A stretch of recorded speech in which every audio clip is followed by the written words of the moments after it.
Good morning, man. Good morning. How's everybody doing? Hope everybody's up this morning. All praise to the Most High and His Son, man. All praise to the Most High and His Son. Thanking Him for another Sabbath. Get an opportunity, man, to learn. Get an opportunity to fellowship with one another. Hear the word together. Get another opportunity to really grow in the spirit and to learn. This is what this is all about. Learning and taking the information that we receive inside of the synagogue and use that information to put back in each and every one of our lives to make our lives easier. Okay. Let's start in Matthew chapter 11 and verse 28 real quick. I just want to start right there before I open up with the opening dialogue or with the opening monologue. And this is essentially what this sermon is going to be about today. It's going to be a good one, man. I'm going to just show that, there's a certain type of mentality that we need to have inside of this movement to what we call the truth. Brothers, you Hebrews. Sister, you Hebrews.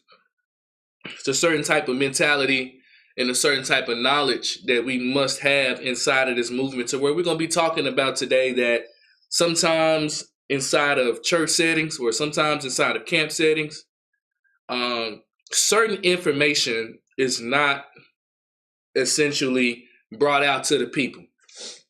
That's right. And it's very important that we start to elevate our game. We start to evolve the way that we think about certain things, the way that we move, and the way that we do certain things. Again, the class is going to be about us being on the verge of extinction. Okay? Our neighborhoods are almost gone. When you think about it, the neighborhoods that we used to own in the 70s and 80s, we have other nations in them neighborhoods now. The Hispanics done came in, took over. The Japanese, Chinese, or what we call them, they came in and took over. So-called white man, East Indians. The neighborhoods that we used to have as a community, as a Israelite community. And I just mean that, we used to grow up, pretty much most of us grew up. If you didn't grow up in the projects, you grew up in a certain neighborhood and everybody was on that street. You probably grew all the way up with them growing up. That's hard to find these days in our community. Just a strip of houses to where all of our people own these houses. Businesses. I think about the Tulsa, Oklahoma situation. I think about during the times of like the Black Panther Party. We had a lot of African American uprising to try to keep the family together, keep the community together, especially when it came to those businesses. We used to shop at our own grocery stores, the local markets. I remember growing up in Dallas, and, it was a small little local market that we used to go get our groceries from, a place called Jerry's. Everybody in the neighborhood went to those markets. The businesses, own qualified doctors, own qualified physicians. That's right. Before segregation, we were forced to work within, do things within our brothers and sisters. We was forced to do those things. And pretty much all of the businesses are gone. You know what I mean? We exchanged our businesses for Chinese and Indian businesses. They're the one that's supplying us with everything pretty much. And then just with simple resources. In this movement, what you're going to find out is it's all about laws, statutes, and commandments. Bring it out. That's it. And not belittling that because, that's your moral compass of what the Bible is how a man or how a woman's supposed to be morally, right? You love God with all your heart, soul, and mind, and you love your neighbor as you love yourself. On them two commandments hang all the law and the prophets. So that's what the scriptures are about, man. It's about your moral compass, the way that you should move, your spirit. It's a spiritual balance, your spiritual growth. But at the same time, my brothers and sisters, we still have to live life. That's right. And sometimes we kind of get sometimes we kind of lose track of that. So this is what this class is going to be today, man. Pens, pads, and Bibles out for this one. It's going to be some controversial things in it as well.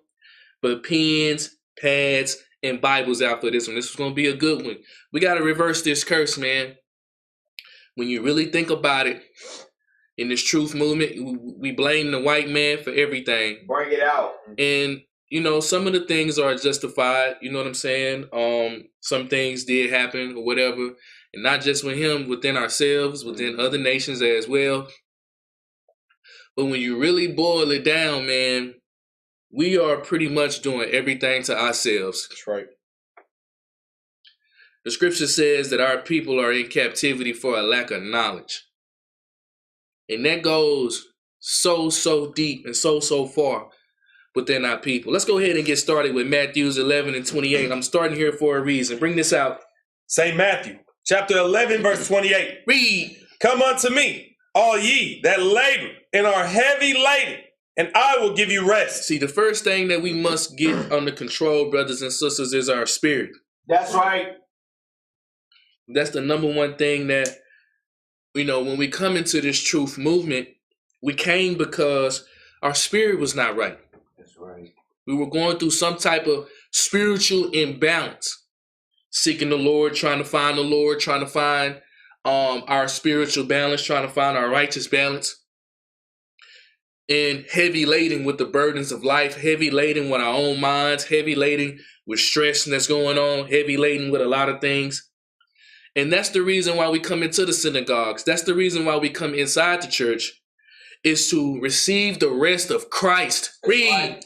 Take my yoke upon you. You know, the yoke that we have and that we're carrying is a very heavy yoke spiritually, morally, that the Lord is asking us to take off the yoke that we have upon us and take on his yoke of rest. Read. And learn of me. And you learn of the spiritual ways of how Christ interacted with his brothers and sisters spiritually and morally. And you take these things and you implement them into your lives. Read. For I am meek. First thing a brother or a sister must learn spiritually is you have to be meek. Read. And lowly in heart. And lowly in your heart, man, being able to understand that the servant is not greater than his master. Read. Right. And ye shall find rest unto your soul. So when a brother or a sister actually finds that out and learns of that, then you will be able to find rest unto your soul. That's right. That's right. It's hard to move anywhere, do anything in life if you do not find the rest for your soul. That's right. This is why Christ should be the Alpha and the Omega in this movement. That's right. That's right. Teach. Christ should be the Alpha and the Omega in your life. That's right. Christ. Because without being in the vine, Christ is the vine, connected to the Father. No man can get to the Father but by him. That's right. Teach. Okay? Read. For my yoke is easy. Read again. For my yoke is easy. Read again. For my yoke is easy. Read. And my burden is light. The Lord said that his yoke is easy and his burden is light. That's right. Yoke is easy and his burden is light. Brothers and sisters, we have to really take that into consideration with the way that we're doing things. Go to Matthew chapter 7 and 12. Then we got a slideshow for the family. Again, pens, pads, and Bibles. Because we're going to be talking about some things that are a little bit different. That each and every one of us, we need to make sure that we are learning these things, we are doing these things, and we have these things that are done in our lives. Matthew chapter 7 and verse 12. Read this. St. Matthew chapter 7 verse 12. Read. Therefore, all things whatsoever ye would that men should do to you, do ye even so to them. All things that you want men to do unto you, do those same things even unto men. Read. For this is the law and the prophets. When you think about the law and the prophets, you have to treat your neighbor as you treat yourself. That means that spiritually and morally, you got to be at 100, man. That's right. You have to be at 100. A just man or a just woman does fall, man, and you get right back up. That's right. But the scriptures is for your moral compass.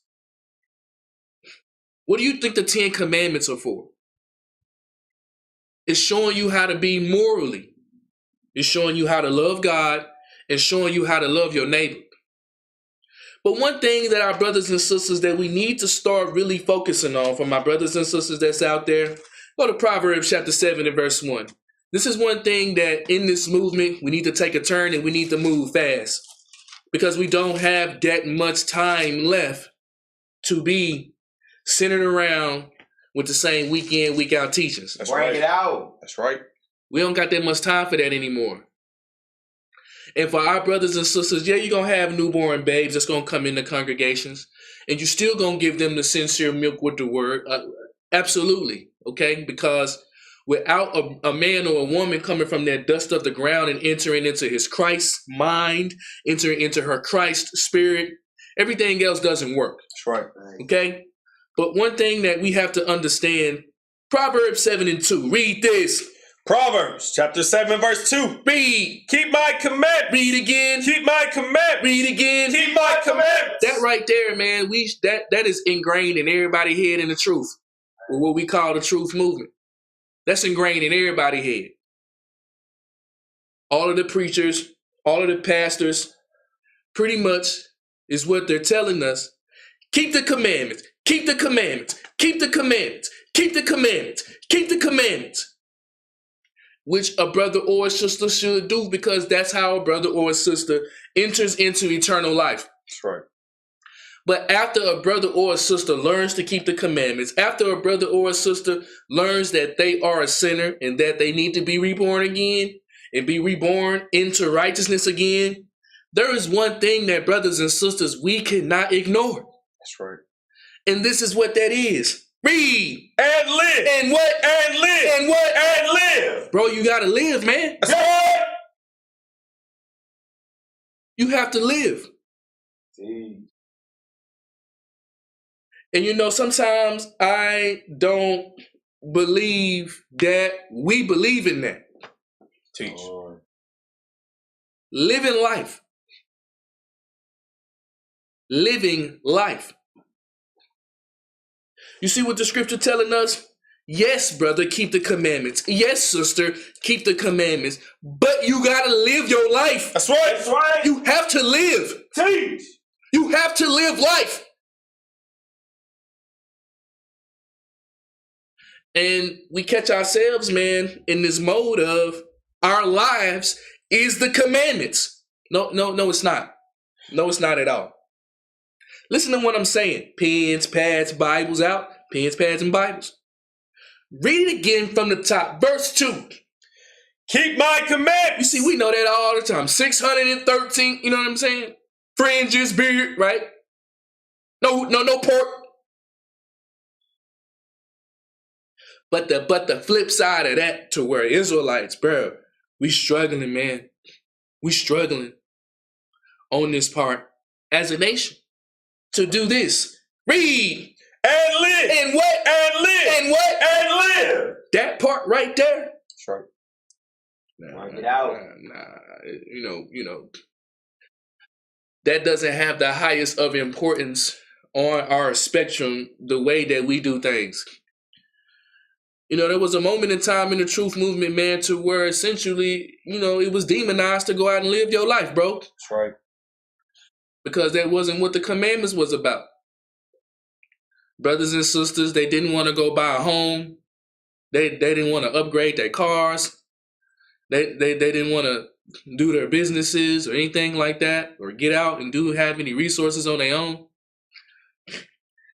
If we don't change that today, brothers and sisters, we're going to be homeless, man. That's right. Right. Teach. We're going to be homeless. That's right. Facts. So yes, we keep the commandments. Yes, we God-chosen children. Yes, God chose us. Yes, we the Israelites. Yes, but we have to live life. That's right. Teach. You have to live.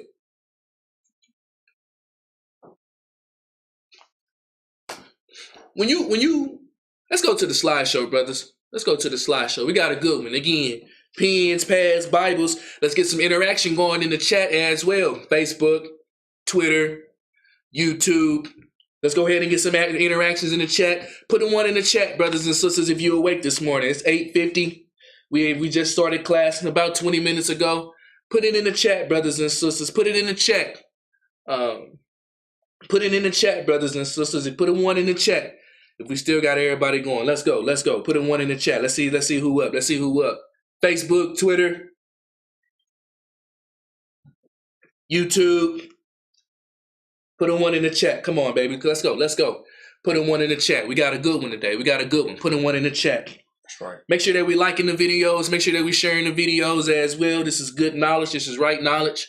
Facebook, Instagram, Twitter, YouTube. Let's go ahead and put the 1s up in the chats, man. Put the 1 in the chat. Got to make sure that everybody is engaging. Got to make sure that everybody is good. This is right knowledge and right understanding. Put a 1 in the chat. Okay, we got the 1s rolling in. The 1s are starting to roll in. All praise to the Most High and the Son. Thankful for you brothers and sisters engaging in the chat. The 1s are rolling in. We got people coming in on the chat, people coming in on the messengers. Make sure that we liking the class. Make sure that we sharing the class as well, brothers and sisters, when you share them. Make sure that you subscribe as well. Let's go ahead and get to the slideshow, man. It's going to be a good one today. All praise to the Most High and the Son. Go ahead, let's go to the next slide.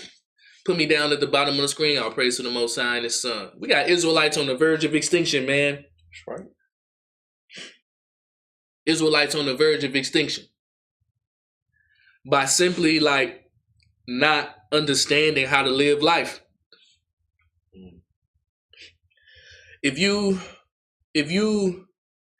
keep the commandments and you don't know how to live life, you're just gonna be a commandment keeping slave. That's right. Bring it out. It's fast. And listen to what I'm saying about the commandments, bro. Look, everybody got to keep the commandments. Not just Israelites. You understand that? The commandments go for everybody. That's right. Everyone has to love God. Everyone has to love their neighbor as they love themselves. Everyone must do that. No one is allowed to steal. No one is allowed to kill. No one is allowed to commit adultery and sleep with another man's wife or another woman's husband. That's right. That is abolished worldwide. That is right.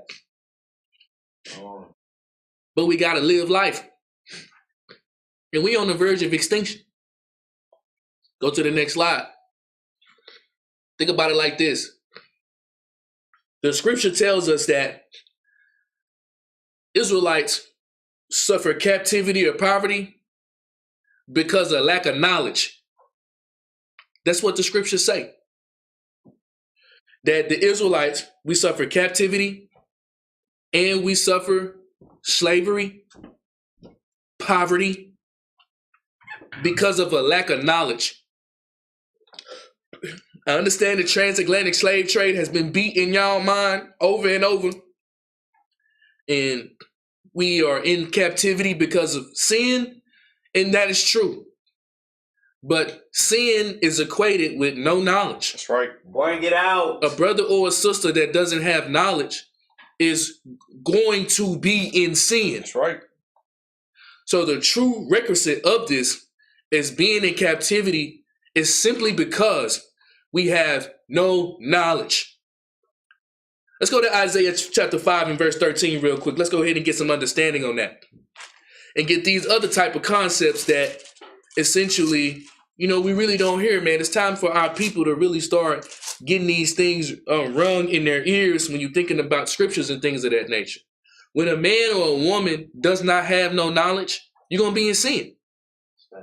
Isaiah chapter 5 verse 13. Read this. Isaiah chapter 5 verse 13. Read. Therefore, my people are going into captivity. The scripture tells us that our people are going into captivity. Why? Read. Because they have no knowledge. Ain't no knowledge, man. No knowledge of life in our communities. Got us in the chokehold. No knowledge of life. Go to Hosea chapter 4 and verse 6. Put me back up on the slideshow, brother, please. Back up on the slideshow. Hosea chapter 4 and verse 6. And these are certain concepts that you heard all the time. But again, the teaching of the transatlantic slave trade kind of gets you off of what the real problem is. And that is lack of knowledge. Period. Hosea chapter 4, verse 6, read this. Hosea chapter 4, verse 6. Read. My people are destroyed for lack of knowledge. It's a second witness of the same thing. We in captivity for a lack of knowledge. We destroyed for a lack of knowledge. Read. Because thou hast rejected knowledge. And it's not because that we're not capable of understanding knowledge, wisdom, especially in this system on how to live life. It's because the way that we've been programmed is to reject right things. To reject right knowledge. Teach. Only really resonate with information that you resonate with in our communities. You see this? Because thou hast rejected knowledge. Read. I will also reject thee. Go to Jeremiah chapter 4 in verse 22. Jeremiah chapter 4 and verse 22. Israelites being on the verge of extinction. Neighborhoods almost gone. Businesses almost gone. Our resources almost gone. Jeremiah chapter 4 verse 22. Read this. Jeremiah chapter 4 verse 22. Read. For my people is foolish. See, the Lord is giving another account by another prophet. People, no knowledge, foolish. Read. They have not known me. Even the knowledge of the Father and the Son. Some of our people have been absent of that. Read. They are sottish children. They are what? They are sottish children. You know, and that word sottish literally means stupid. That's what the word translates to. It translates to stupid. And that's a very derogatory term to use. So if it's a biblical thing that the Lord is calling us, we really have to take that into consideration. That's right.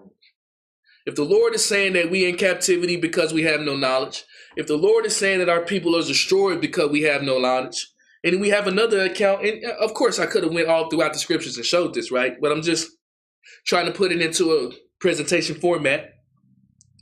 The Lord calling us stupid, man. And not only with sottish, read. And they have none understanding. So it's like no knowledge, and it's like with no understanding. And if the people have no knowledge, no understanding, and sottish, you know, what type of resort are we going to get in our neighborhoods? Bring it out. What type of resort are we going to get when we're trying to build a community? This is what I'm trying to get our people to see in the level of spirituality that we must elevate inside of this movement today, bro.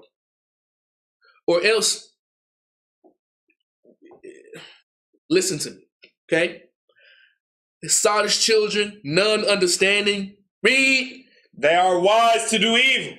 Wise to do things on the left-hand side. Read. But to do good, they have no knowledge. But to do the right thing in your life, in order to live life, the scriptures say we have no knowledge. That's and right. That is the God honest truth. That's right. That's right. Let's admit it, brothers and sisters. Let's admit it. The scriptures say, keep my commandments and live, and live, and live, and live.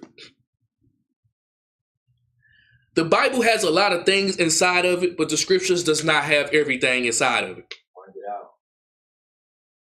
Let me give you some understanding on that. Let's go back to the slideshow of what I mean, of how it's important that a brother or a sister must take the commandments of God and live their life.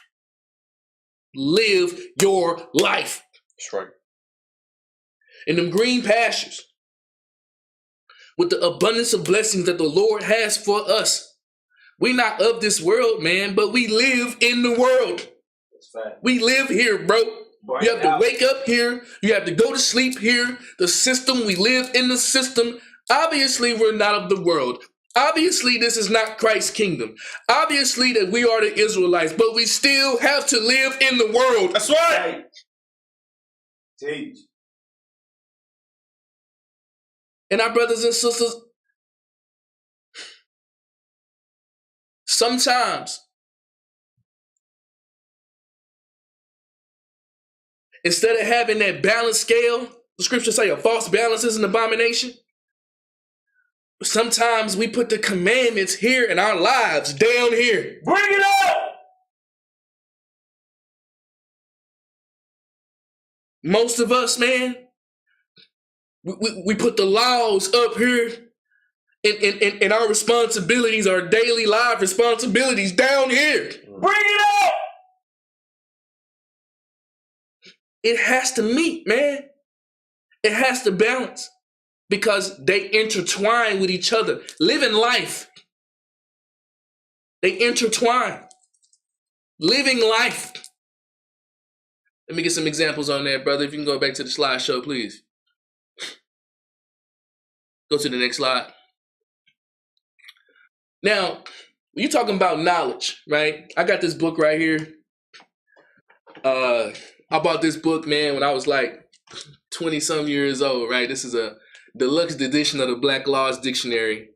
This book right here saved my life, for real. Not literally, but saved me a lot of money. This Black Law Dictionary. I got in this book, and I had to learn the real English, the real English translations of these words, right? Special edition, Black Laws Dictionary. This is a big book, real big book. I got this book off of a so-called white boy who had inherited this book from his grandfather. And this boy sold me this book for a very cheap price. And I guarantee you he wants this book back now. But we're going to be going into this book right here for a lot of definition of these words. Go back to the slideshow, Yash.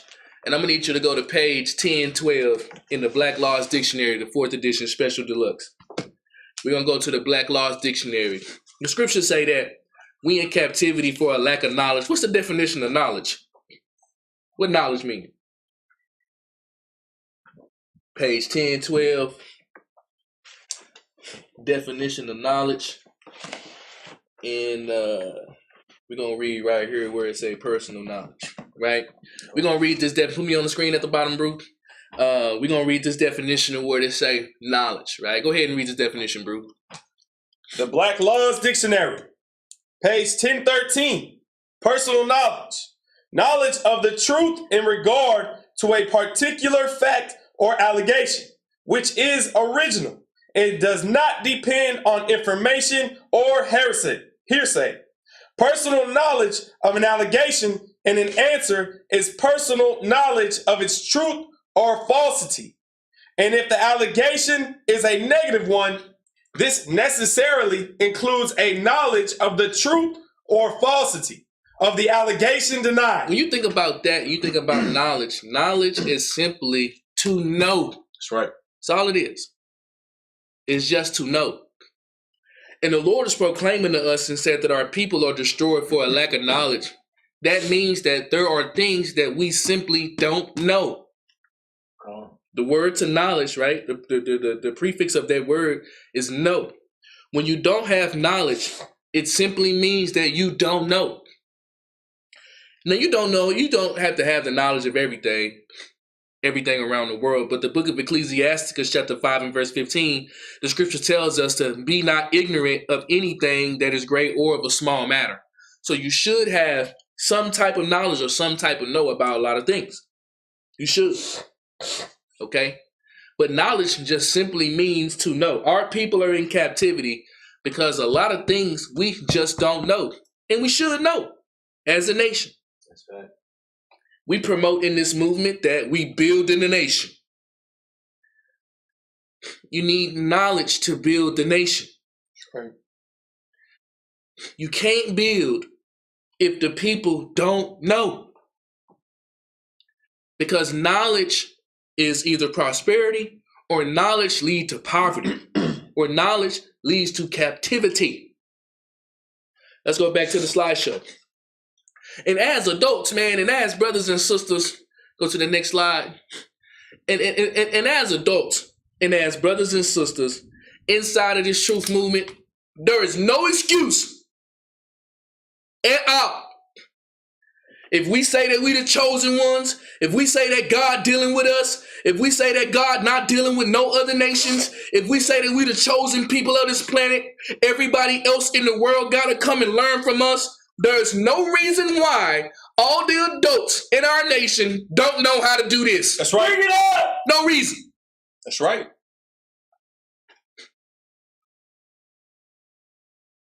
I got 10 things that I want to show. And when the scriptures say we don't have no knowledge, bro, We're going to be talking about the basic needs of the knowledge of life.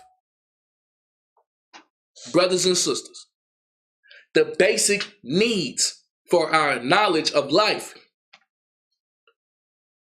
The basic needs as an adult, male or female, which in this movement is never talked about. That's right. Laws, statutes, commandments, which each and every one of us we need. But after you get done with the school, how long do you need the schoolmaster? That's right. If Christ abolishes the schoolmaster, that's what the scriptures say that he does. Split the veil. No more having a veil over our eyes. Now we can see the glory. Go back to the slideshow. Think about it like this. All Israelites, brothers and sisters, we all need, if you're an adult, you should know this. 1, your emergency contacts. Brothers and sisters, you need to know exactly who your emergency contact is, how to get in contact with your emergency contact, just in case something happens. 2, insurance. Life insurance, health insurance. You should know how to understand and how to go to be insured. These are vital things. And keep the commandments, right? What scripture tell you to go get insurance? Health insurance, life insurance. Put that precept in the chat. Hopefully, brothers and sisters are starting to get what I'm trying to tell them and the message that I'm trying to portray to them. Insurance, health insurance, life insurance. 3, a will. Brothers and sisters, you need to have a will. You older men, you older women, you younger men, you younger women, you need to have a will. And normally your will is in your life insurance. 4, if you got children, these necessary skills that you have, you must pass them down to your children so they can retain and know knowledge. 5, brothers and sisters, with a tax return.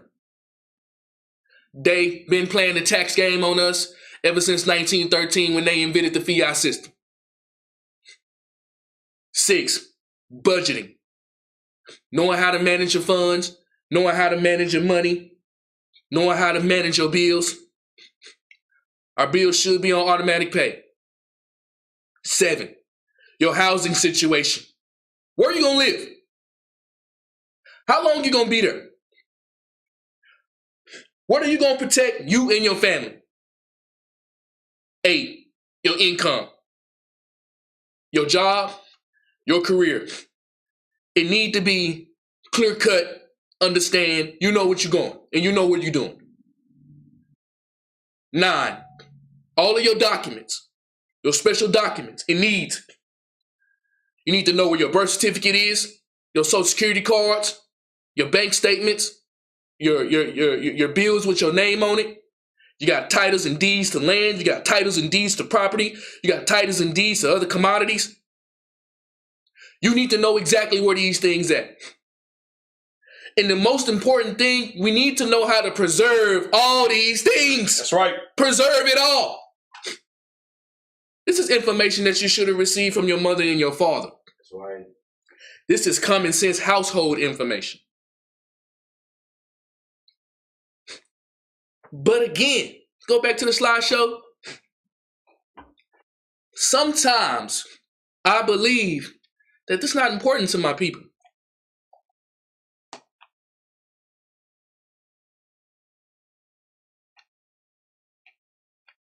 Put a 1 in the chat, brothers and sisters, if you can check all these boxes off. Put a 1 in the chat. See, when the scriptures say, keep my commandments and live, I'm showing you the life aspect of things. Number 7 for you brothers, your housing situation. Hey man, you need a house, bro. That's right. I don't know What is what? My brothers, you need a house, man. Get you a house. Get a home, bro. That's right. You need a house. You need somewhere to stay. It's very important. Let's go to the next slide. One thing that we're going to be talking about is, go back to the previous slide. Number 3. Very important that Israelites in this movement, we kind of like, through certain doctrines, in certain way that brothers teach the Bible. Number 2 and number 3, really number 1 through 3, we're going to talk about this real quick. Your emergency contacts, getting insured, health insurance, life insurance. Okay? And then making a will or marriage documentation. Let's go to the next slide. Brothers and sisters in Israel don't believe in marriage documentations through the doctrine of sex is marriage. When I say that our resources are gone and we lost all our neighborhoods are gone, simply because we don't have our affairs in order. That's right. While we losing resources, our affairs are not taken care of. That's right. Brothers and sisters, for my Israelite brothers especially, bro, you need to get some type of marriage documentation for your household. That's right. For your wife. And I know brothers don't like to hear that, man. I know that brothers can just smash and dash in this movement. And it's okay to date, and it's okay to court. Boyfriend, girlfriend, courting, that's what it is, right? But as soon as you, and you know, you can call your woman your rib, that's fine. But in order for that lady to be your wife, bro, man, you have to have some type of documentation. That's right. Now, I'm going to give you some education on this a little bit. You got a common law marriage that a brother can do, or you got a state legal marriage that a brother can do. You can do either or. Common law marriage, or you can do you can get married to the state. In order to understand this concept, we have to understand legalese, right? Court English, to know exactly what these terms mean. Go to page 1067 in the Black Law Dictionary. And people think that you have to get a license to get married, or a license. You essentially don't need a license to do anything. If you understand what a license is, this is all that a license is. You know where you at?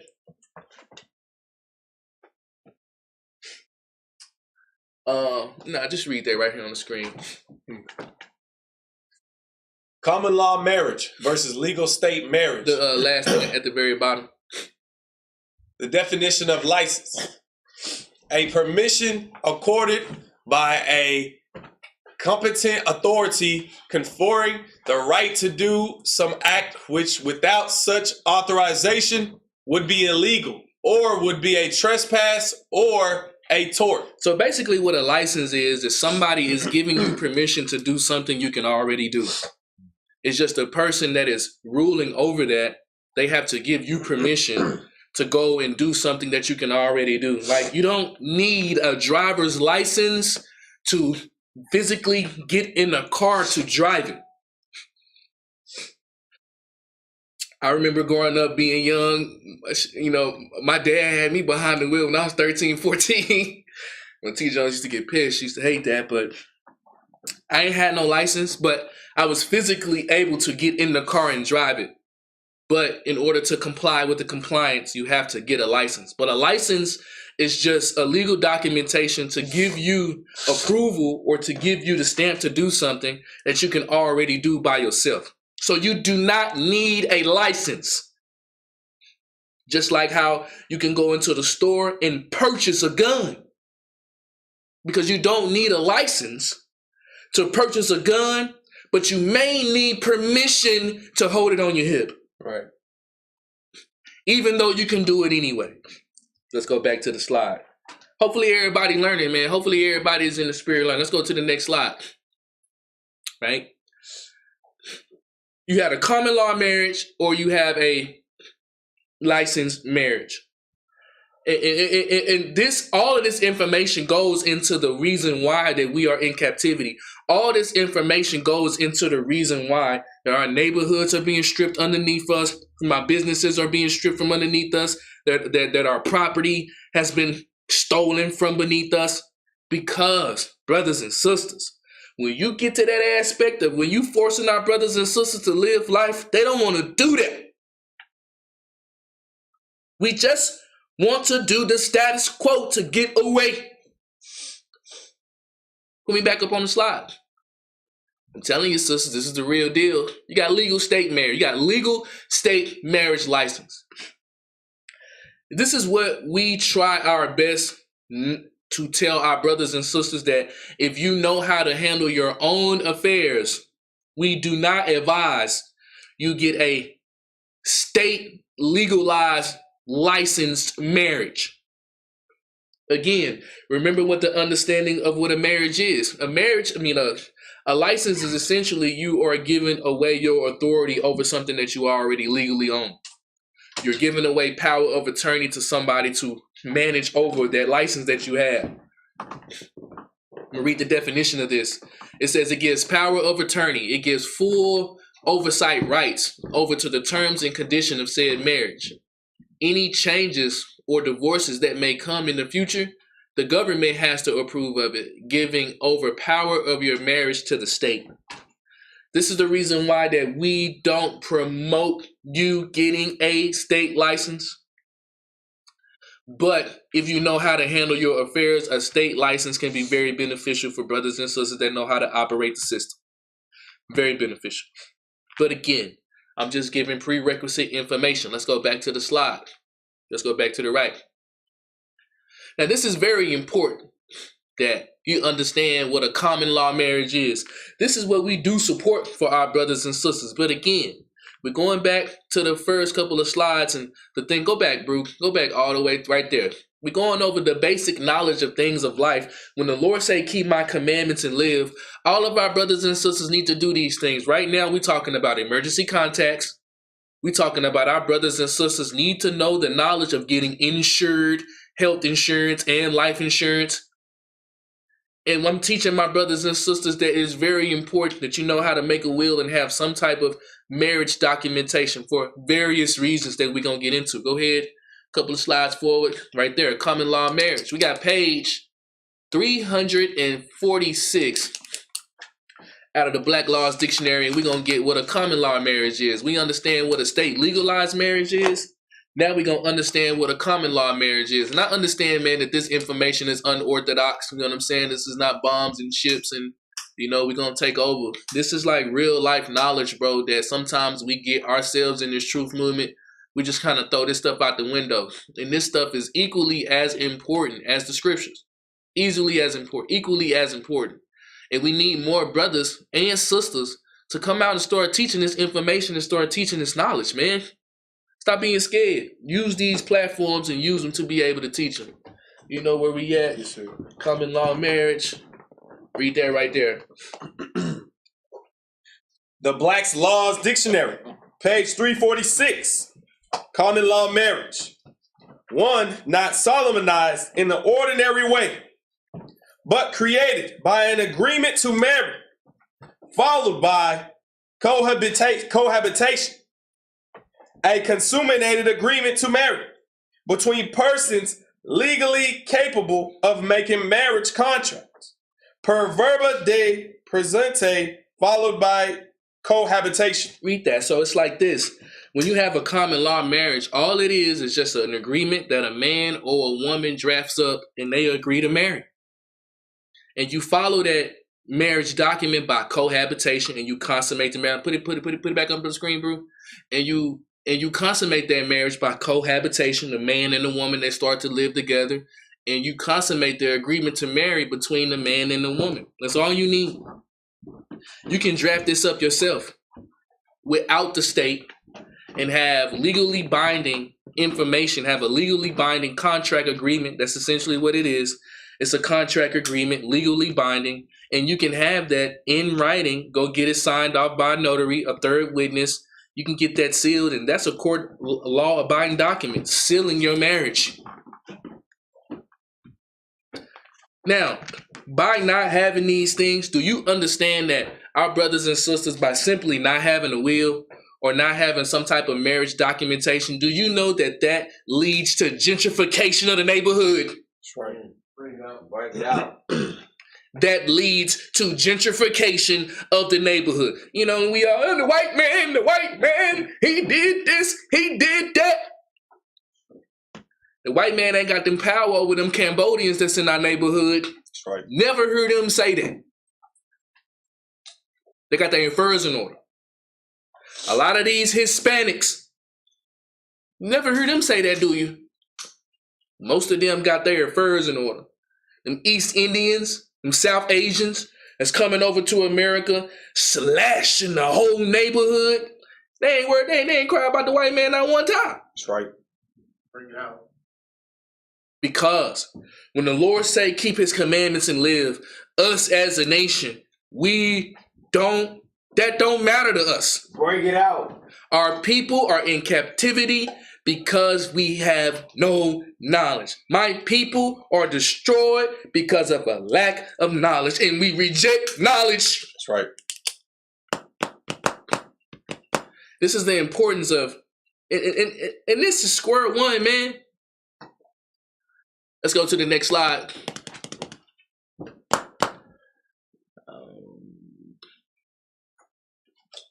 All Israelites, man, if you married or aspiring to be a married couple, bro, you should have some type of form of marriage documentation, man. That's right. You should have some form of marriage documentation. Hey, man, this is not the ancient times like we try to make that 2022 is 800 BC. Bring it out. And we be doing that all the time, bro. That's facts. All the time. Yes, sir. We opening up the old covenant, and in the year 800 BC, they live in a certain lifestyle this way, and we trying to mimic what they was doing 3,000 years ago. Brothers and sisters, we have to stop doing that. Man, we're not dealing with shekels anymore. Okay? You got a bank account now. The bartering system is pretty much done. You get direct deposit now. We be trying to live in the time of Moses. That's right. Bring it out. Man, no, man. That's right. We have the same morals and we have the same principles as the time of Moses. We have the same spiritual acclimate in the way that we move morally, in the way that we do spiritually as a nation and as a people to live like in the days of Moses. But we ain't walking around with shekels of silver, man. That's right. Facts. Bring it out. We can't be doing that any longer. God. As a fact, bro, fact. And most of us, we get bugged out be trying to do that. It's facts. Get bugged out. Pull up the slideshow again. Again, for my brothers and sisters, we on the verge of extinction, man. Our neighborhoods is damn near gone. All of our businesses is damn near gone. All of our resources is damn near gone. And we prideful, man, puffed up. Israelites, my brothers, man, my sisters, if you married or you aspiring to get married, man, you need to have some type of form of marriage documentation. Let's go to the next slide. Now, as Israelites in the Israelite movement, in the truth movement, again, there's a common misconception and error of biblical doctrine that teaches not to get documentation with marriage, i.e. the sexist marriage doctrine. These teachings done destroyed many Hebrew marriages, man. That's right. That sexist marriage doctrine has destroyed a lot of our brothers and sisters, man. You know how many of our brothers and sisters that got smashed and dashed on? 1 minute, that's my husband. 1 minute, that's my wife. Next minute, I don't like you no more. And we have these things happening all the time within the Hebrew, within our nations, especially when we're dealing with these marriages. This happen all the time. Okay? And if we made the man commit down and say, you ain't married unless you can prove it, I guarantee you a lot of these brothers are not going to be calling these sisters their wives no more. Mm. I guarantee you for a fact. Teach. See, that make a man when a man do that. Put it down in blood. That's right. See, Israel, we be adopting these little boy ideologies that allow us to still operate like a little boy. That's right. Facts. And then still get away with it. That's facts. Saying that we men of God. Bring it up! Come on, bro. You can miss me with that. That causes gentrification in the neighborhood, bro. That's right. That causes the community to shut all the way down. That's what it does. And you can back this ideology by scripture, precept upon precept. You can back this ideology. Genesis 24, Isaac and his wife took Sarah in his mother's tent and he loved her. There was no marriage license, there was no marriage documentation. Then he's his wife. Come on. Exodus 22:16. Matter of fact, let's go get this. Let's go get that.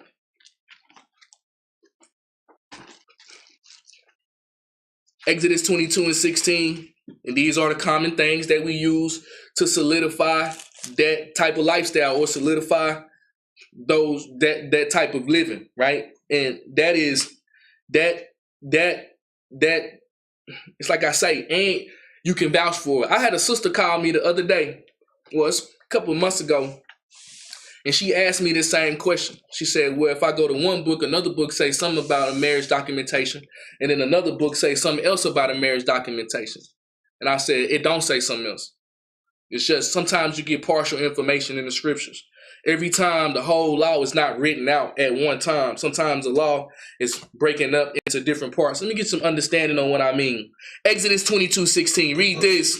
Exodus chapter 22, verse 16. Read. And if a man entice a maid that is not betrothed and lie with her, he shall surely endow her to be his wife. And then there it is. Sex is marriage. There it is. Bring it out. Right? There it is. But one thing that we missing in this is say, man, if you lie down with that woman, you have to endow her, bro. Bring it out. Right. That don't mean that when you lay down with her that's your wife. Bring it out. That means that now you have the responsibility of making her your wife. That's right. You have to endow that woman and pay that dowry price and have that documented, bro. That's right. You have to. He shall surely endow her to be his wife. You got to endow her, bro. And that part right there, as Israelites, we skip over that. And in our communities, we skipped over that as a whole. That create gentrification. That create loss of resources. That create loss of neighborhoods, loss of communities. That's what it does. Let me get some more understanding on that. Pull the slideshow up. Again, as Israelites, common misconception, biblical error, that we teach it in a way that the Bible does not say that we need to get some type of documentation down. But, bro, it does, man, because you got to endow her, bro. You have to. Deuteronomy 22:28, if a man lie down with a woman and they be found, he shall surely endow her to be his wife, and they can't split because he humbled her. Absolutely. But the endowment part, for my brothers, the endowment part, this is all going on how to live life. You have to have these things in order for my brothers and your sisters too. And you sisters, you might need to start demanding that. You'll see if that man love you for real or not. In this Hebrew Israelite movement, in this truth movement. Demand that paperwork. Demand some type of stuff that you can prove. You'll see if he love you or not. Let's go to the next slide. And again, these scriptures, normally taken out of context, sex is the consummation of marriage, but all marriage has got to be documented. This is called the dowry of virgins, or the endowment process, right? Stipulations of terms and agreements of the marriage, right? You got Genesis 29:15-20. Jacob had to pay his dowry of virgin when he served Laban. 1 Samuel chapter 18, verse 25, the dowry price that David had to pay Saul. And you get the book of Tobit when Edna was getting married as well, right? But let's go a little bit more spiritual than that. Let's get a little bit more past that. Go to the next slide. One thing that we have to understand is, and when you're talking about, if we, like I said in the slide before, we living like this like this is 800 BC. We're trying to take these principles that we get in the Bible, that we get in the scriptures, and we just run wild with them, man. Bring it out. Not really conforming them into today's time. And I got something for you brothers that live off of that concept, man. You're going to have a lot of holes in your game. In the scripture, the most common way to prove a woman was married or not was by keeping the sheets of her virginity from the marriage chamber. So normally, when a woman gets married to a man, they both go into the marriage chamber and they consummate their marriage, they consummate their wedding vows, they consummate their agreement by the man and the woman having sex. Normally, when a woman get married, she's supposed to be a virgin. And in biblical times, how you prove that the woman was a virgin, or how you prove that that woman was married, the sheets, her virginity sheets of her marriage chamber was normally kept by their parents, by their mother and their father. Let's get an example of that. Let's go to Deuteronomy chapter 22 and verse 13. See, brothers and sisters, when you come into these churches, man, you're supposed to come and learn. That's right. Okay, man? Learn. Learn. Right knowledge and understanding and information. And learn. Learn, my brothers and sisters. Learn. Get right knowledge. I'm trying to show the people that there is another level of spirituality that we have to get. And that is handling our own affairs in our own lives. That's right. We have to be able to handle our own affairs in our own lives. And you know, this type of message, man, when you think about the Israelite ear, man, we don't want to hear this. We want war. And all different type of other stuff that is fine. And we're going to continue to teach that because it's biblical. But sometimes, man, you got to humble the people to get them to understand there is other forms of ways of life that you have to take care of. And if you don't, you're going to be a commandment-keeping slave. That's right.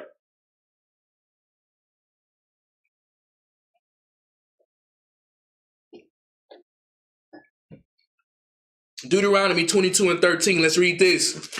Deuteronomy chapter 22, verse 13. Read. If any man take a wife and go in unto her and hate her and give occasions of speech against her and bring up an evil name upon her and say, I took this woman, and when I came to her, I found her not a maid. Then shall the father of the damsel and her mother, The father of the damsel and mother, read. take and bring forth the tokens of the damsel's virginity unto the elders of the city. Keep reading. In the gate. The tokens of the woman's virginity, which is the blood sheets, the blood-stained sheets that the virgin produces when she consummates her marriage to her husband. Read. And the damsel's father shall say unto the elders, I gave my daughter unto this man to wife, and he hated her.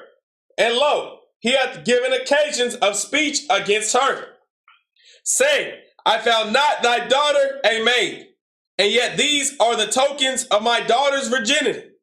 And they shall spread the cloth before the elders of the city. So how we used to prove that a young woman was married, right? Or that she was not a virgin, was the tokens of her virginity. That was a part of the dowry. Okay? Now, go back to the slideshow. And the question that I have for my sisters, man, again, this is a question that I have. How does a woman prove she's married in today's time and she not a virgin? How is she? Look, 95% of the women, and this is not a knock, man. We all coming into repentance, but 95% of the women in Israel are not virgins. You know, we all got a past life and different things like that, and that's fine. But if a man tried to say something about that woman's parents will go and prove her innocence by having the sheets of her nativity, right? The sheets of her marriage. That's how she proves that. But how does a woman prove she married today? How does she prove that? How does a woman prove when 95% of the women in today's time, they're not virgins, man? They're not going to have their sheets of nativity. So what are they going to use? What are they going to have to prove that she married? That's just between me and God.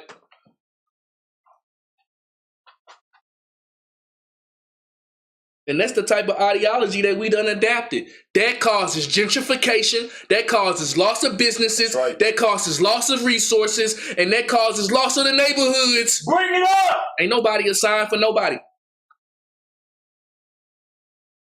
No one is assigned for no one. Everybody just legally on paper. You don't know who.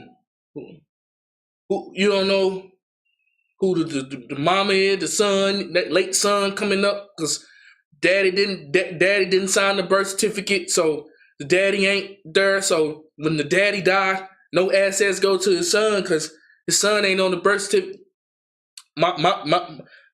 Daddy and mama living together 50 years, no type of documentation. Something happened to the man, something happened to the woman. The government gonna come in and take everything. That's right. Go back to the slideshow, man. It's serious business. Matter of fact, go all the way up to the front. Go all the way up to the beginning, to that one slide that I had. Go back. Go forward. Right there. This is the basic necessities of when the Lord say that we need order and keep my commandments and live. Brothers and sisters, we cannot ignore this, man. How many times, put a one in the chat if you ever heard a brother on the street corner telling somebody this?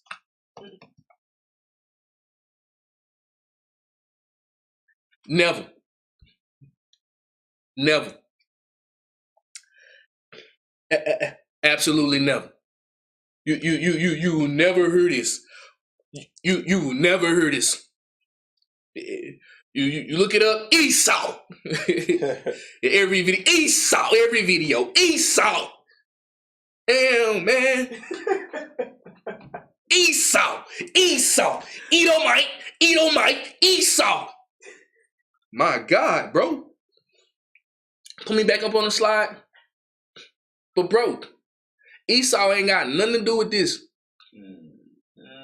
We can do this by ourselves. We can learn how to handle our own affairs by ourselves.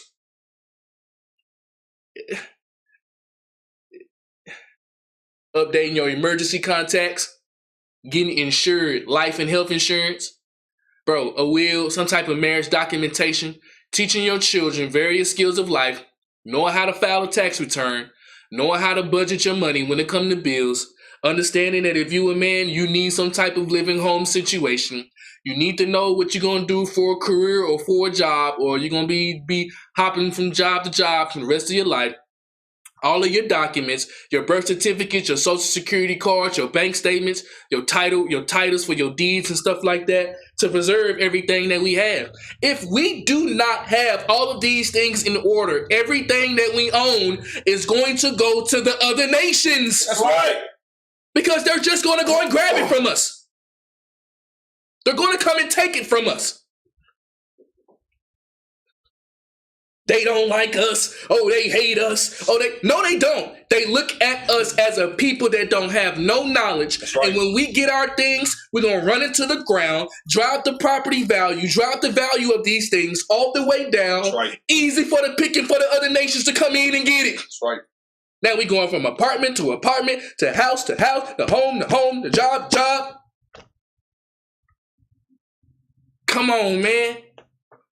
The Most High and His Son did not raise us to live in this type of way. Go to the next slide, bro. Go to the slide to where we was at. This is the dangers. When I talk about not having these things in order, this is what causes gentrification. We love to say they red line. Look, it don't matter what they can do to us. If we have our own affairs in order like we used to, It don't matter what they doing to us. Let them red line us. Let them yellow line us. Let them say we can't have these businesses in our neighborhood. It will not matter. That's right. It won't matter. We will be able to fight. Because brothers and sisters are understanding that they have to keep the commandments and live. That's right. And live. And live. See, these are the dangers of not having some type of marriage documentation, bro. These are the dangers. Think about it like this. One, you're not going to be able to prove to their court or to their hospital or to wherever agency, if something happened to that man or if something happened to that woman, you may believe that that's your wife. You may believe that that's your husband. But if you don't have no type of documentation, God forbid, let something happen to that man or let something happen to that woman, you are not married in the court of law. That's right. No, you're not.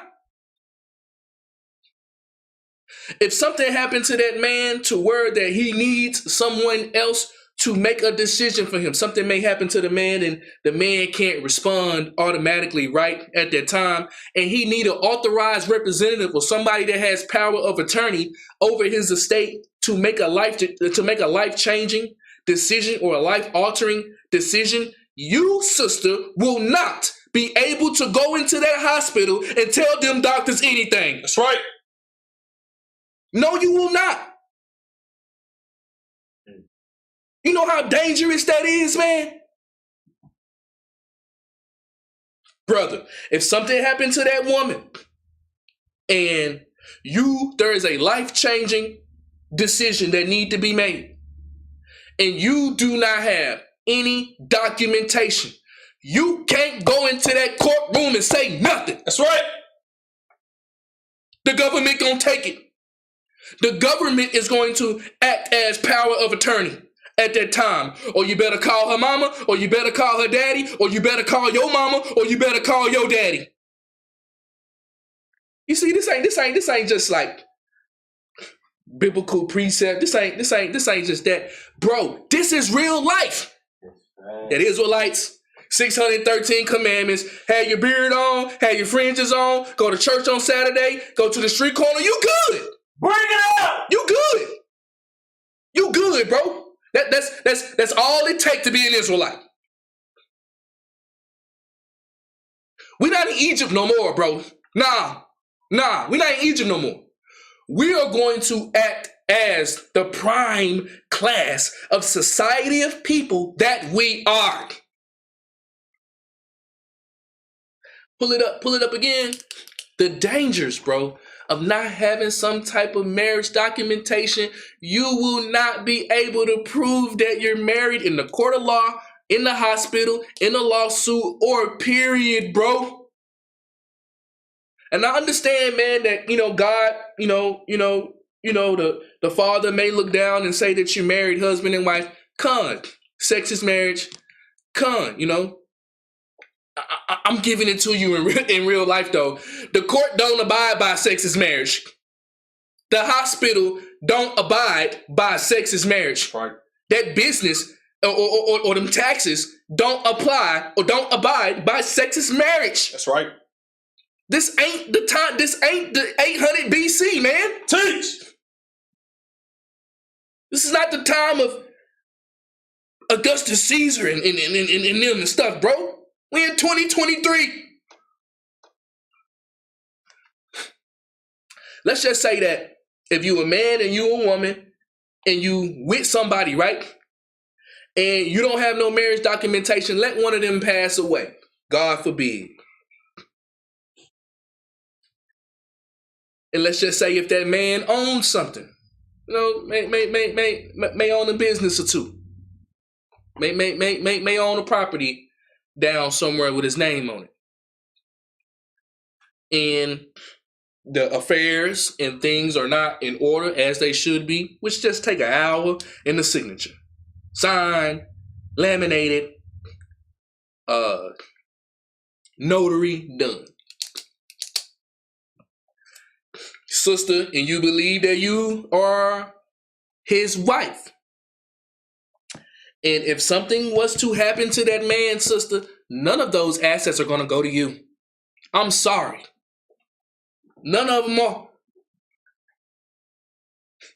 Brother, something happened to your wife, bro, and she owns something, bro, none of them assets gonna go to you, which they should. You pass them down to your husband. You make sure that your husband or your wife is a beneficiary of these things. You have these documentations inside of your marriage documentation. You can create your own contract, man. If one of them pass away and y'all ain't got nothing done, bro, everything that he got gonna go to probate. That's right. And if it go to probate is basically a government scam to rob people of their resources simply by not having documentation. Right. They will handle their affairs for you. Power of attorney life decisions, the right and ownership to choose life or death, even the ownership of the children, the decisions to have the power to have rights over the children, taxes, insurance, medical. You're going to come to find out, man, that you've been bamboozled. Keep his commandments and live. Go to the next slide. Now you got the benefits of having a marriage documentation. Now you do not have to get a license. Okay? A license, right? But if you're in a situation to where you need to get a license, bro, go ahead and get that license, man. Okay? But you do not need a license, but you need proof of marriage. Something happened to somebody, and it's time for us to go down to the court for probate because the rightful owner, this was the only person that was on the name of this house, and there were no other beneficiaries on this house. Now it's time for you to go and try to get that house that Papa, he passed away. You trying to go get that house. What you going to do? Bring your sheets of virginity into the courtroom? Okay. You gonna bring your sheets of virginity in the courtroom? Yeah, man, that was my wife. Yeah, man, that was my husband.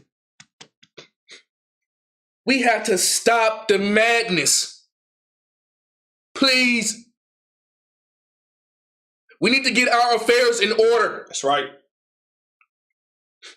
And the benefits of that, bro, you're going to be able to prove that, man, that's your wife, man. You're going to be able to prove that's your husband. Yeah, you do those things in the sight of the Most High and the Son, or you love your neighbor as you love yourself, bro. But I'm talking about the living part. You got to be able to prove that's your wife, man. You have to be able to prove that's your husband. That's right. You have to be able to prove that. And you'll come to find out a lot of them brothers and sisters, they don't want to really make that commitment. You know, a lot of brothers and sisters, we okay with shacking up. That causes gentrification too. A lot of the shacking that we be doing. And that's fine, man. You know, shack up, you know, from the beginning, you know, first couple of months, even, you know, a year or two or whatever. But hey, man, you're going to need to make a move. Asset protection. It protects a brother or a sister from going from probate and losing all of their possessions. Passing down the ownership of things. If you have a marriage license and inside it, or if you have marriage documentation and you have these things inside of your marriage documentation, you'll be able to pass down of assets like we should have. You know, brothers and sisters, in the 80s and in the 90s and in the 70s, you know, black people, man, we was not poor, bro. That's right. We owned all. And this thing about like apartment living is not like an old thing. Apartment living is new. It wasn't apartments around like that in the 70s and 60s and 80s and stuff. You had the projects. But I'm talking about like normal apartment living, you know, in different areas. I'm basically mainly speaking in Dallas, Texas. Okay? Bro, it was neighborhoods. You lived in the neighborhood. And where all of the people were living in the same spot that you was living in, and they all was probably your ethnicity, probably your nationality, or so-called black and so-called Hispanic living in the same neighborhood, dwelling together, once another. And if we just would have had our affairs in order, man, all of these land, all of these assets, all of these things that we used to own, all of these businesses, the reason why we don't own them no more is we just didn't handle our affairs, man. Did nobody come in and steal it from us and stuff like that? Nobody came in with the gun with Williams Chicken and told them to shut down their chicken shop, did they? Nah. You can have these things if you have your things in order and you teach them down. You pass down the ownership of land, businesses, homes, properties, companies. You get power of attorney, rightful of attorney in life decisions. You get to choose the right in life and death situations, the ownership of your children. You get to decide, man, if your children is able to do things legally, taxes, insurance, medical benefits. Let's go to the next slide. Right? By simply not having this one simple thing, man, of a marriage documentation, we done lost our whole neighborhoods. That's right. We lost everything.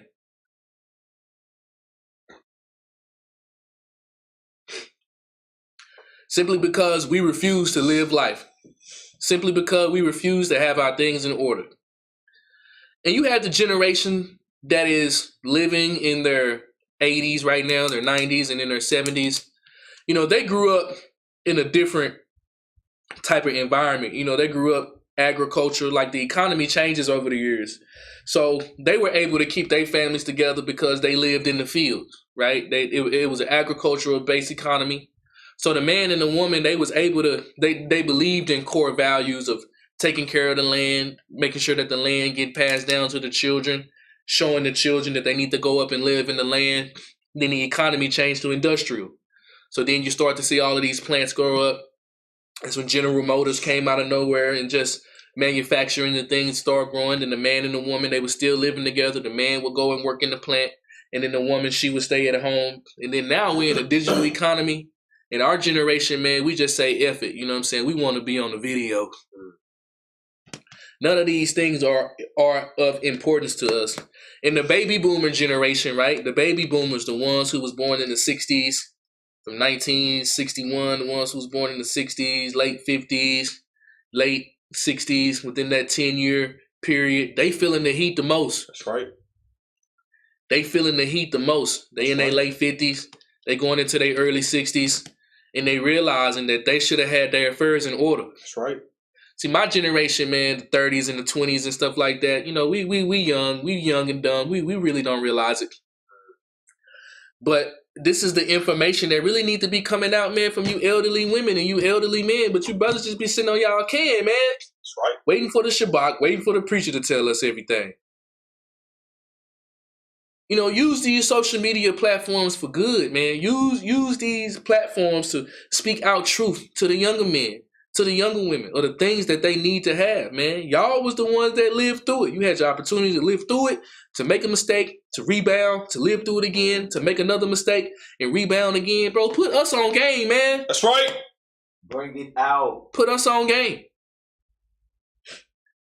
But the older generation, you know, I don't know what's up. But they feeling it right now. They feeling it, bro. Housing market through the roof. Most of them, they don't got no homes. The job market is not what it used to be. You know, $15 an hour ain't gonna cut it no more. You gotta work 80 hours a week on $15 an hour. Prices going up. A lot of us, man, in that baby boomer generation, in the next 10 years, our brothers and sisters gonna be homeless, bro. That's right. Real talk. Homeless. Simply because we did not want to take care of our own affairs. Go back to the slideshow. It's serious business, man. We on the verge of extinction, bro. Go to the next slide. This is how poverty is created. Go to the next slide. Put a 1 in the chat for my brothers and sisters. Put a 1 in the chat. We on YouTube. We on Facebook. We on Instagram, right? We on Twitter. Put a 1 in the chat for my brothers and sisters if you have a will.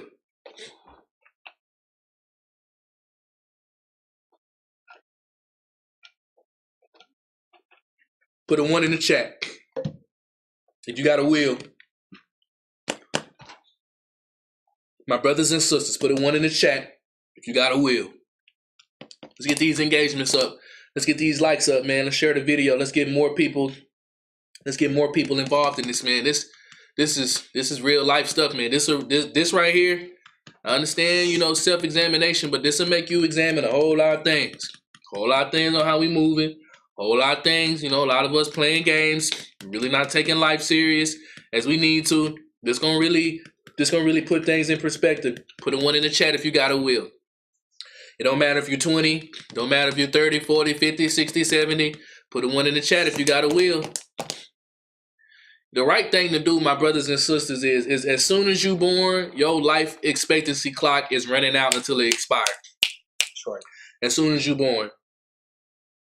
Each and every one of us, We should be prepared, man, and you should have a will. Now, thou shalt have a will. I don't know, man. I'm pretty sure we can get, a couple of proverbs that'll tell a man, have his house in order, have his affairs in order, just weights and just balances and stuff like that. And, a just man looketh well to his goings and stuff like that. You know what I'm saying? It tells a man or it tells a woman to be proactive in the way that they do things. Again, as a moral standard or of your moral compass, these are the precepts that you can use to show brothers and sisters. But thou shalt have a will.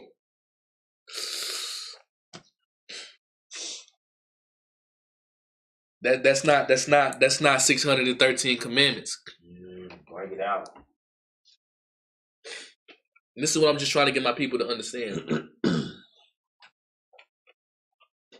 We got to get off that schoolmaster, man. We got to get out that schoolmaster ASAP.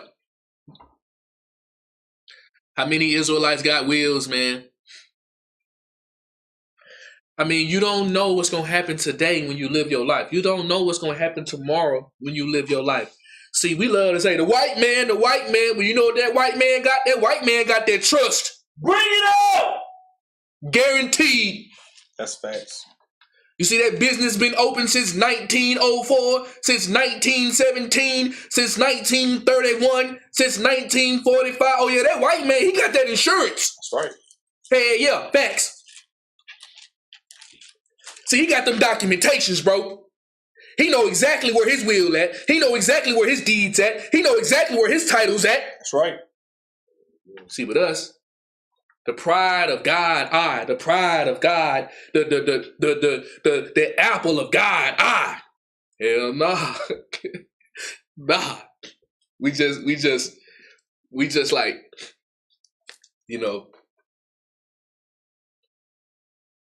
this is why the Lord telling us keep his commandments and live, bro. Like, man. And again, for my brothers,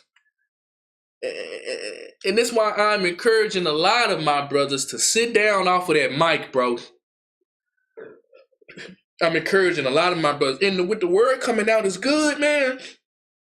But again, bro, you can't teach other people if you ain't either working on these things yourself or you have these things yourself already done. That's hypocritical, man. Like a mud. And the brothers, that's the rhetoric that we spell. You gotta do this, right? But bro, have you done it? Teach. Sister, I understand the precept. Well, no, Ecclesiastes, sister, but do you have these things done? Bring it out. And that's that Pharisee stuff, man. And why I say a lot of us are Pharisees, because we like to tell other people what to do, but then when we look back and examine on our own stuff, we ain't even close. Like, right. we ain't even close to be doing anything. Let's go back to the slide. What is a will? Let's go to page 1772. Let's get the legal definition of will out of the Black Laws Dictionary, 4th edition deluxe. Let's get the definition of will.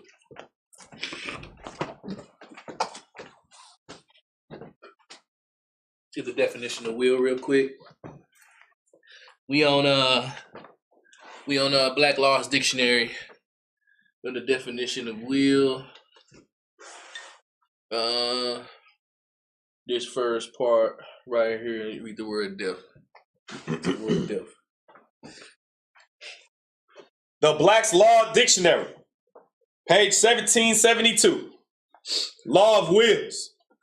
The legal expression or declaration of a person's mind or wishes as to the disposition of his property to be performed or take effect after his death. And then it says right here, it says a written instrument executed with the formalities of law, whereby a person makes a disposition of his or her property to take effect after his or her death. Now, put me back up on the screen. Matter of fact, go to the next slide. Right. And when I say that these things are the leading precedent, take me off screen real quick. Put me on the main screen, I'm sorry. And when I say that these are the things that lead to gentrification, that leads to extinction of our own neighborhoods. Some of these neighborhoods, and I'm just speaking for the Dallas area, but I'm pretty sure that this is going on out throughout all the neighborhoods, man. The neighborhood that I grew up in, right? I lived in two different places, right? I lived in the inner city and I lived in the suburban areas, right? With me growing up. When I was living in the inner city, it was mainly people that looked like me living in their areas, right? Not too far away from the school. And when you go back to that area today, it's 100% Hispanics. Where did our people go? We were fortunate enough to go to a suburban neighborhood, and when we moved in the suburban neighborhood, it was mixed nationalities, but by the time I got to high school, it was damn near 95% people who look like me. Now I go back to my mother's and my, I go back to my parents' house. I see Bruce Lee walking down the neighborhood now. I see Chung Lee and them walking down the neighborhood now. Where are our people going? You see, man, we can run, man, we can move, and we can get up, and we can hop up shop, and we can go to this place, and go to this place, and go there, move, and try to find a good deal, and try to get up, hop, skip, and jump, like we normally do. But every time that you move further and further away from your own community that you grew up in, another nation of people gonna come in and replace you in that same community. We don't have that other many places to go. That's right. We don't have no other places to go, man. Rent, sky high. Mortgage, sky high. Housing markets, sky high. Cost of living, sky high.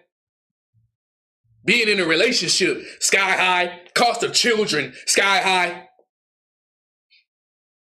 Why won't we just settle down and get our stuff in order so we can live a plain life, man? That's right. A plain, easy life. Why we won't buckle down and settle down and get our affairs in order? That's right. Get your paperwork right, man, if you're trying to start a business so it can last. Get your marriage brew, have it on a piece of paper so you can use it in the time of need. That's right.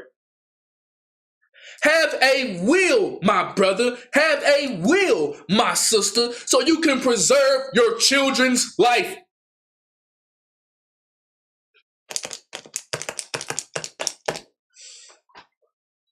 You feel me, bro? Man, how many times, man, in our communities, put a one in the chat if you bear witness with this on Facebook, on YouTube, on Instagram, and on Twitter. Put a one in the chat if you done bear witness with this situation, man. How many times have we done been through this? Check this out. How many times in our community has somebody passed away, right? Grandmama, grandfather, paw, granny, right? Mother, father. And they didn't have no funeral arrangements. They didn't have no will. There was no documentation. And it wasn't nothing. And then it just disrupted the whole family. How many times we done been in that situation? Put a one in the chat if you bear witness with this. Put a one in the chat if you have experienced this situation right here. The white man, my God, bro. I am done with the white man. Forever. Because when you really boil down and look at it, we in captivity for a lack of knowledge, bro. That's right. For a lack of understanding. Look at this. Go back. How many times? Put a one in the chat, man. If you done bear witness with this. How many times, man? All the time in our community. Grandmama passed away, Paw passed away, old age, stuff like that. It's the cycle of life. Every man got to taste that death, mother and father, but then they ain't had no will. And it just disrupted the whole family. They ain't had no insurance. They had no funeral arrangements. And Granny and Pawpaw and them, they probably owned a home, man. It probably wasn't nothing, but probably had a little shack that they owned, a little plot of land that they owned. No documentation, no nothing. Pull me back up on the screen. No documentation, no nothing. Then you got who owned the house now? Who that house going to? So now the children, they fighting over the house. And then you understand when Pawpaw passed away, you know his wedlock children gonna come in trying to get them assets, trying to get them ownerships. You know, Pop was a Rolling Stone, probably had 2 or 3 children outside of his first marriage. So they are legal heirs to his stuff. Now the wedlock children, they coming in wanting to fight the real children that live with him. That's right, bro. Fighting over the home, fighting over the cars. They don't know who owned the land. The wedlock children coming for the ownership.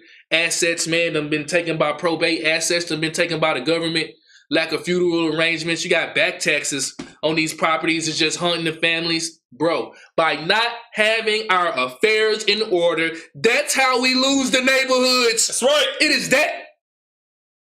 And you know, our brothers and sisters, man, you know, we don't care about that. At the end of the day, it's only a few amount of us, or a remnant, one that has been taught this, one that has a mother or a father that has taught them this, and other brothers and sisters that just care about this. That's right. That care about this. My people are destroyed for a lack of knowledge, and because thou reject knowledge, I will reject thee. That's right. That's right, bro. Love your neighbor as you love yourself. God do that with us too. That is the law and the prophet. Let's go back to the screen show again, man. I need more ones in the chat. I need more interactions, man, in these chat. Facebook, YouTube, Twitter, Instagram, right? All of the things that we understand, right? How many times in our communities, bro, have Pawpaw died, grandmama died, mother and father died, and there was no will in place. You know, some of our grandfathers, man, you know, these dudes wasn't no sitting on the porch smoking stogies all day, man. Some of our grandpas, they had property, bro. That's right. Real live animals, real live businesses that they worked. They owned their homes. They you know, they might have a little shotgun house. Shit, he owned it. It was his. That's right.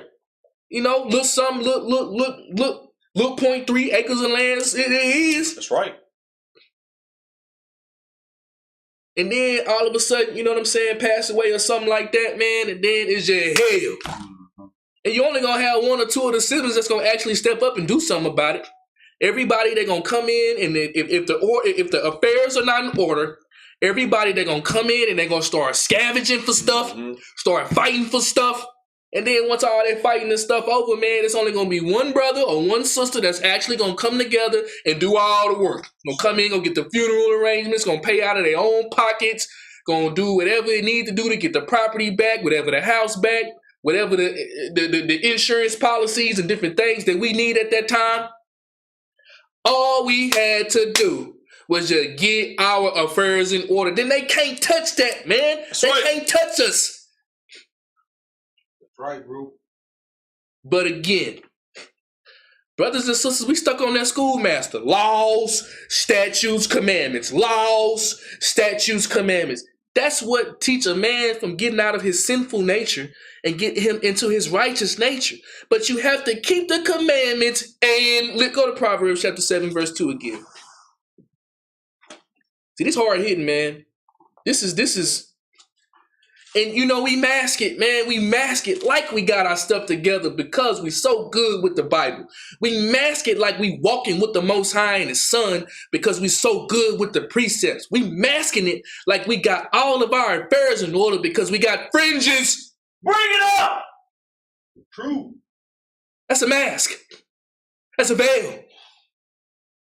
We need more from the brothers and sisters. Some of you brothers, man, you got some of this information and you got this knowledge. You don't want to say nothing. Some of you sisters, man, you had a father and you had a mother in your life that taught you these things when you was little. That set you these things up when you was little. But you don't want to say nothing, bro. You don't want to do nothing. Not everybody. Okay? And when I talk in general, brothers and sisters, I'm not like saying everyone.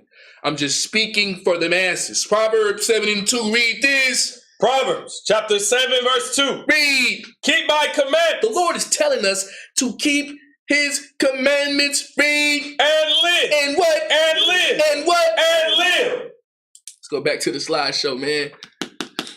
It's real talk. You know what I'm saying? Children fighting over the house. Wedlock children that coming out of nowhere. And then when the funeral over with, right? Everybody got back. Everybody go back home and everybody go live their normal life that they've been living. But then, man, that home still owe them property back taxes on that home though.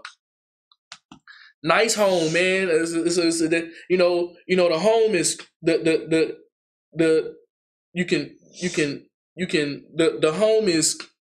home is still a good home.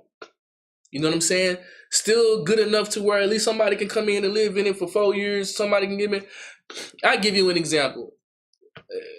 There was a brother in the church and, brother mama passed away, left him a beautiful home. Nice. Paid for. The land, paid for. And all he got to do is just pay property tax. If we make sure that we get these things in order, we can take the commandments and use them to our benefits. We can use the law. We can use the precepts. We can use them and use them for our benefits. That's right. Majority of us just using it and just stalking it. We got to get these things in order today. Go ahead, go to the next slide. Hopefully you understand what I'm saying. This is how we lose our neighborhoods, and we're on the brink of extinction because of this. Go to the next slide. When you're dealing with an economy, right? When the economy change, it means the family structure change.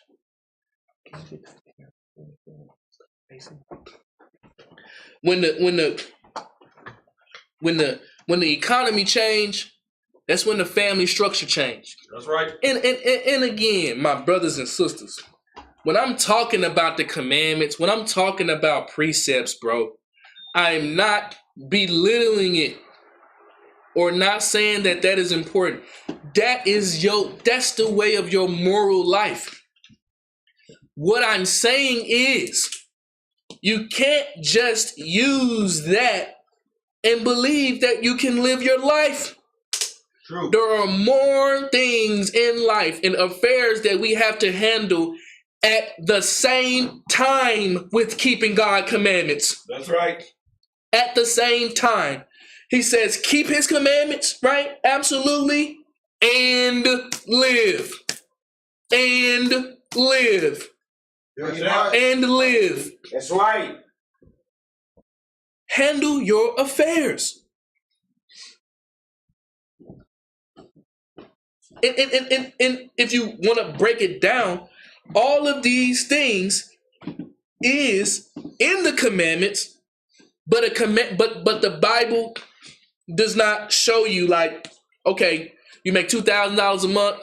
All right, 30% of that need to be your rent, 20% of that need to be your bills, and you need to save 15%. That's right. Put a 1 in the chat if you understand that. If you understand what I'm talking about, put a 1 in the chat. If that makes any sense. And that other lifestyle part of it, Israelites, we don't like basically we throw that out of the window. Because it's a one-track style of mind frame when we enter into these churches and these synagogues. That's right. It's good, man, for a beginning learning student. But if you don't know the commandments by now, brother, you're in year 5, you're in year 4, you're in year 6, man, something up. That's right. Something wrong. Now you should be taking these things and utilizing them in your life. Keep God's commandments and live. Let's go back to the slideshow again. You got 1 in 3 men in America are divorced within the first 18 months. When you change the economy, you change the structure of the family basis. You change the way that the family has to move around. When the economy was agricultural based, the families, they stayed together, typically because everybody worked in the field. Everybody worked in the land. When the majority of the income and the biggest income was produced out of the fields, if you wasn't married, people looked at you like something was wrong with you. That's right. Back in those days, back in that understanding, because we understood the value of a family structure. Okay? Again, back in those days, if you wasn't married, if you wasn't a married brother or you wasn't a married sister, people looked at you like something was wrong with you, right? Because the economy was based off working in that land. So mama and daddy worked in the land and the children had worked in the land as well, right? Everybody did it. From can't see to can't see, sun up, sun down. Then the economy had changed over, right? You go to the first industrial revolution, then you get to the second industrial revolution. Now we went to the third industrial revolution, which was the plants, the industry, the plant industry, right? To where a lot of men, they started to make their money in these plants, these General Motor plants, these manufacturing plants. For a long time, that was driving the economy. So the man would go, and a man could live a very good life inside them plants. It was booming, especially in the United States.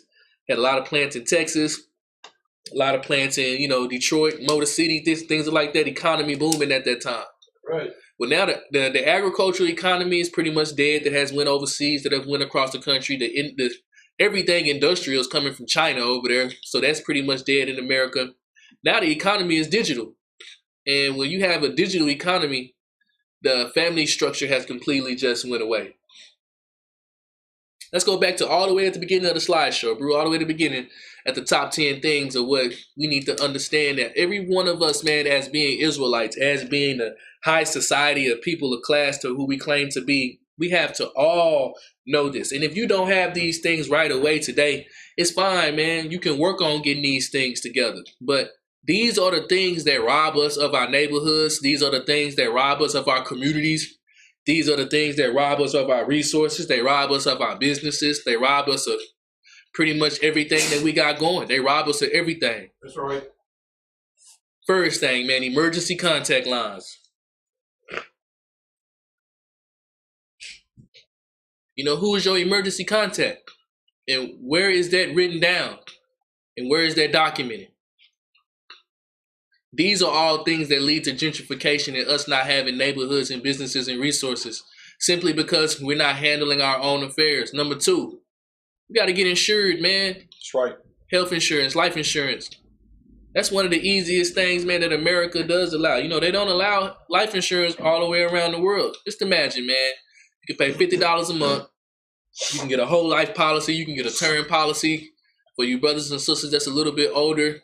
You can pay $100 a month, and you can ensure, man, that when you pass away, you got $100,000, $200,000, $50,000, however much money it is. You got this money guaranteed to be passed down to your children or whoever that you put as your beneficiary of it. Easy money, easy game. That's right.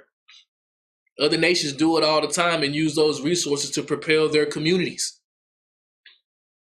We got to make a will, man, some type of marriage documentation. Like, you have to have that. Again, the token of a woman's virginity is her bed sheets, but if the woman not a virgin, how can that woman go in that courtroom and prove that she married to that man?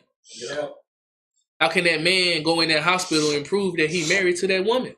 If there is no documentation, you cannot bring virginity bed sheets into a hospital to prove that this is your wife or to prove that this is your husband. Bring it out. You just can't do that. Some type of will, man, some type of documentation so to where when you do go, you can at least make sure, man, that your children have something. Very important that all of these things that's on this slide right here, that you teach them to your children. Very important that we teach these things to our children.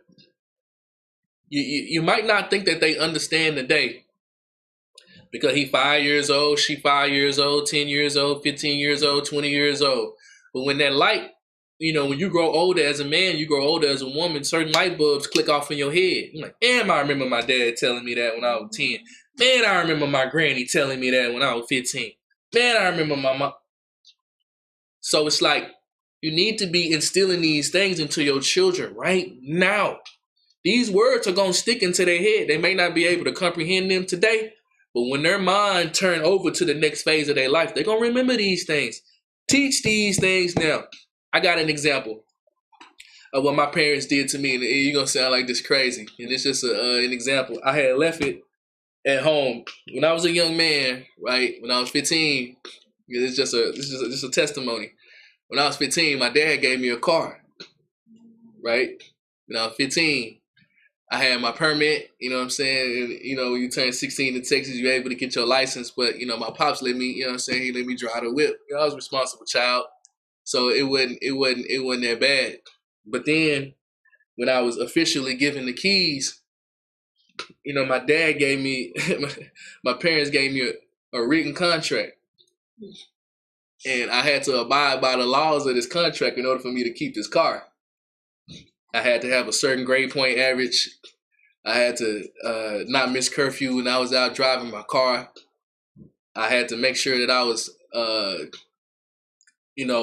played sports at the time. It was a sporting level things I had to do, homework done, room clean, all the chores. I mean, the list was crazy to me. I'm like, bro, hey, bro, I'm just trying to go to school and back, bro. I ain't trying to ride the bus to school. I want to drive to school. You know what I'm saying? And I had to really uphold that contract. But what it was really doing, it was just showing me responsibility as a young age, to where that nothing was really given to me and that there were rules and regulations for all privileges that I had to have. And Lord will, one day when I have children, I'm going to do the exact same thing. Nah, son. You know what I'm saying? In order for you to have these privileges, real live written contract I had to sign and date. I still got it too. I just left it at home on accident. I was going to show everybody. I still got it. Signature with my mother and my father. It's dated. I had to sign that mud. Had to make a copy. And if I breached that mud, the keys were gone. I had almost lost the car one time. I had came home a little late, like 5 minutes late.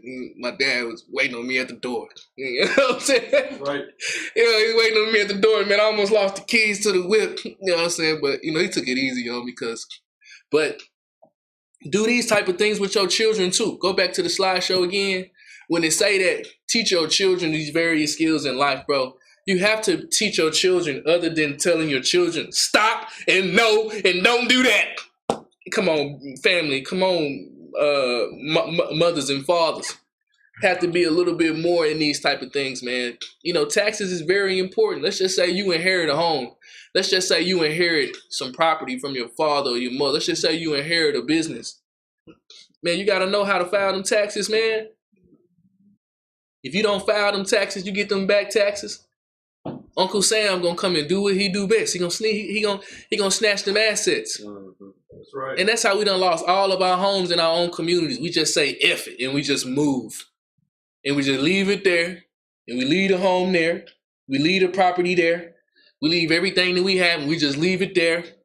And then you come up 10 years later, everybody, the whole neighborhood don't look different no more. It used to be mobile homes and stuff, the homes that you can pick up and move. Now it's brick houses and stuff like that. Japanese, Chinese people in the neighborhood. And then, you know, you got the Iranians, the Iran, West Africans, and then we say it's the white man. You know, budgeting, man, and budgeting in your bills and your income and stuff, that's a form of life that neither one of us can escape. We have to get that in order, man. I mean, everything costs money, man. That's right. The scriptures say that money is a defense, or the love of money can be the root of all evil.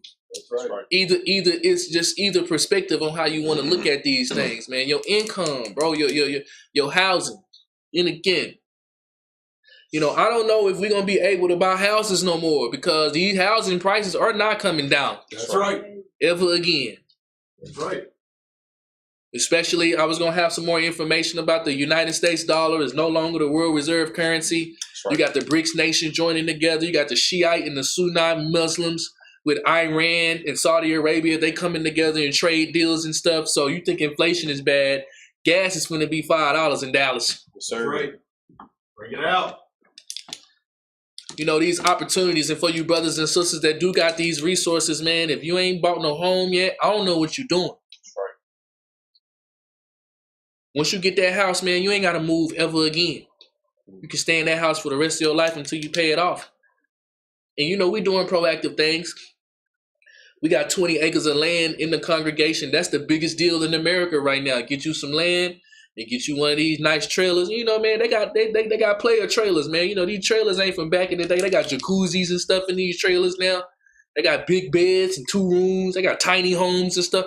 All different type of stuff, man, that we can do. That's right. All different type of avenues and stuff that we can move, but we don't want to move. We don't want to do the necessary things to get ourselves in order and make sure that you're passing down these things for your family name. It's never too late to start at all. Your documents, man, your birth certificates, your social security cards, your bank cards, your titles, your deeds, your paperwork. Man, we have to know where these things are at. You can't be going, you know, bro, you in your 50s and you calling your mama for your birth certificate. Nah, man. Tell mama to get that birth certificate from underneath and off that mattress. Tell mama to get them social security cards from underneath that mattress, and you get your own stuff, man. You get your own documents. That's right. And you own your own things. Bring it out. Because you got to teach your son and you got to teach your daughter these type of things. And what I'm going to do, man, as a series of classes, I'm going to be breaking down these things individually. Today, I was just really talking about the first 3 things. Getting insurance, emergency contacts, and having a will and having marriage documentation. But I'm going to go in and teach these classes, each individual, plus other things too, because it's information that we need. That's right. You know, we used to own this land. The neighborhoods growing up, we used to own these neighborhoods. We used to own these properties. I'm telling you, man, we did. You know, I remember growing up, everybody on that street, I remember growing up on the street, we had old men, old women on that street. Had this dude named Mr. Bussy. You know what I'm saying? Mr. Bussy was an old man. He was in his 90s, still living in that same home, still living on that same property. The neighbor that was next to us, Mr. Williams, he was in his 80s or he was in his 70s at the time. We had old people in the neighborhood. That mean that they've been there for a long time. That's right. And then when it was time to pass these resources out to the next generation, we sold everything, man. That's right. We didn't have no paperwork for everything. We don't know who owned everything. Most of us, we got ownership to properties and stuff right now. You don't even know it. Your name is on some paper right now, but you don't even know that these things are lawfully belong to you. And what I do is I'm going to encourage brothers and sisters to go down to the Uniform Commercial Code, wherever that you live at. It's going to be in the main government building, the UCC office, Uniform Commercial Code, and go down there and see what your name is. You'll be surprised of the things that you own that was passed down to you, that you lawful owners from your great-great-grandfather. Your great-great-grandfather probably passed it down to his son, which is your grandfather, and your grandfather probably did not pass it down to his son, but is legally still in the line of you having rightful ownership of a lot of stuff. You know, they just can't take all of these properties, man. They have to make sure that the rightful owners come back and get their stuff. You call it squat. That's right. You know, you can squat in somebody's house. You can squat on somebody's land if they don't want to claim ownership rights to it. This is all information I'm going to be showing our brothers and sisters on how to get. Pull it back up into the slide and we're going to get into some scriptures, okay? These are all of the things that our brothers and sisters, man, we got to know how to do. And again, man, for that marriage documentation, and I'm not saying that, look, you know what I mean, this, you know, thus says the Lord or whatever. I'm just telling you, bro, like, man, if something happened to your wife, man, the woman that you calling your wife, you don't have anything written down, bro, you out of luck, fam. You're just going to be looking out that window and whatever that they want to do, or you're going to have to call her mother or her father. Same thing with the man. You're saying this man is your husband and you ain't got nothing documented, or you don't even want to go to that route. Something happened, or you in a situation where you got to get something and you need some benefits, or you need something to be taken care of. If you don't have that documentation, man, you're gonna be SOL. Shit out of luck. Right. This is very important.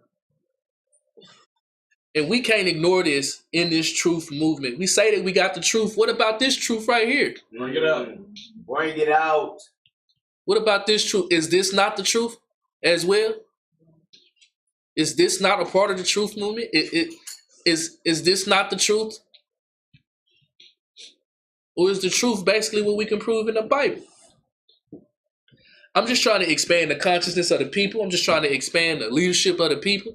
I'm just trying to put it on our brothers and sisters' minds that, man, bro, we have to elevate in the spirit. Or again, and before we go into the scriptures, I just got a quick testimony, man. I had an opportunity a couple of weeks ago to go all the way around the world, okay, to East Africa. 16-hour flight. And I had an opportunity to get another perspective on life quality, and what life can be like, and how life is around the world. And it changed me forever. I don't think nothing will ever be the same. Because I seen with my own eyes that all we have to do is work together and things can be done. But we have an immense hatred for our own brothers and sisters, that we look at our own brothers and sisters and don't even want to build a community together no more, because of an immense, deep hatred that we have developed over the years. You know, we just got to do better. Okay? We have to do better. We have to have more of a care on our lives than what we're doing. We have to have more awareness on our lives on what we're doing. Because I seen it with my own eyes. I seen the land. I seen the people.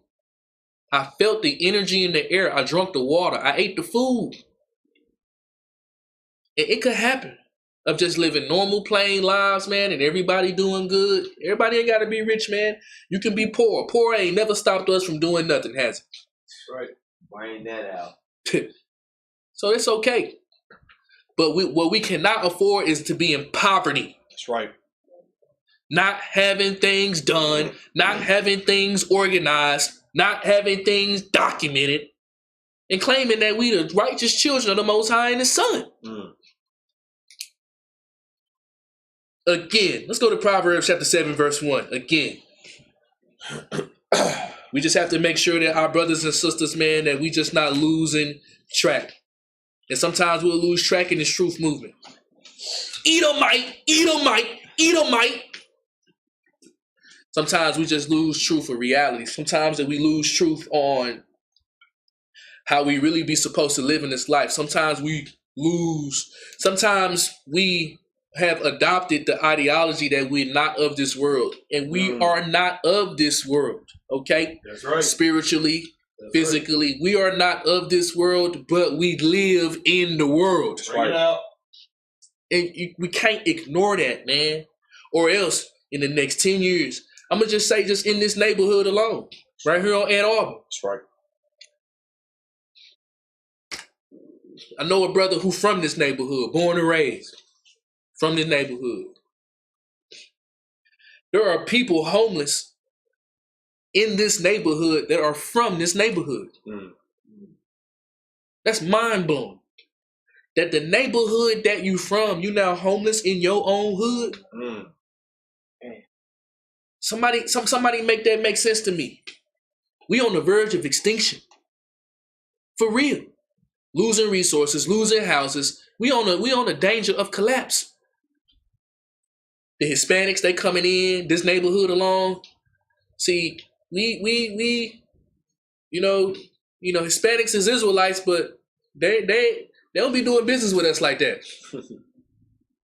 You know, they got a certain spirit in them where they know how to come in and build all these houses, bro. That's right. They gonna build them some businesses. Yeah, they stuff ain't gonna be elaborate, but they gonna have a washing tier.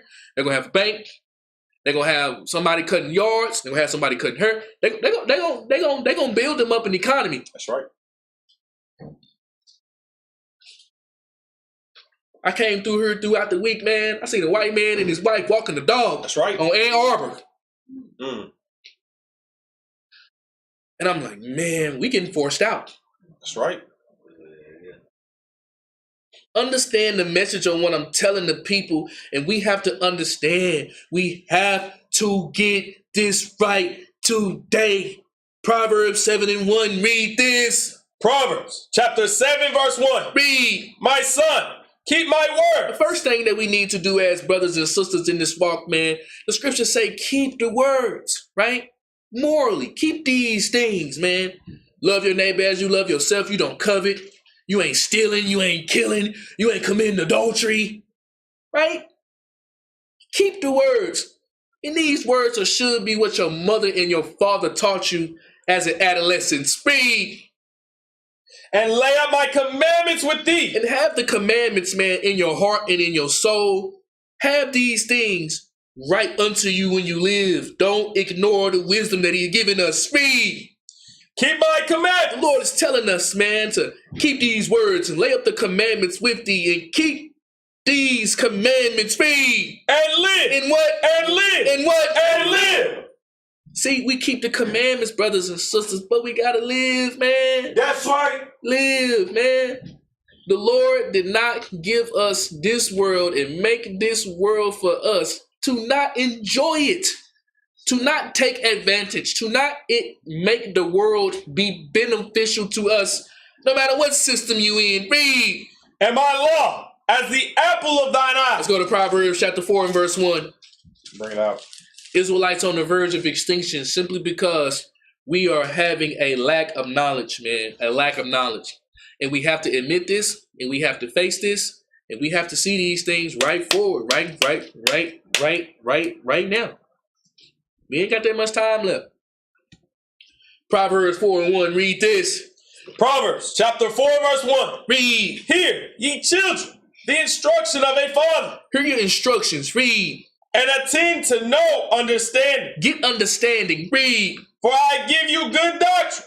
Forsake ye not my law. Have these laws in your mind. Read. For I was my father's son, tender and only beloved in the sight of my mother. Keep reading. He taught me also, and said unto me, let thine heart retain my words. Let thine heart retain the words of God. Read. Keep my The commandments. Lord is telling us again to keep his commandments. Read. And live. And what? And live. And what? And live. See that? Keep God's commandments and live.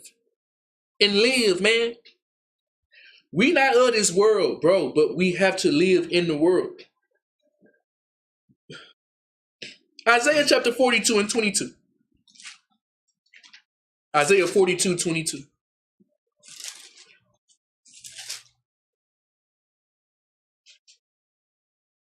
In Isaiah 42, 21. And this is a sinful nature that we have developed. That's sin. To have no knowledge is sin. To be unaware is sin. To be not have any understanding is sin. When you know you're supposed to do good and you don't do it, to him it is sin. We in captivity because we sinned, but we're in captivity because of lack of knowledge. Lack of knowledge is sin.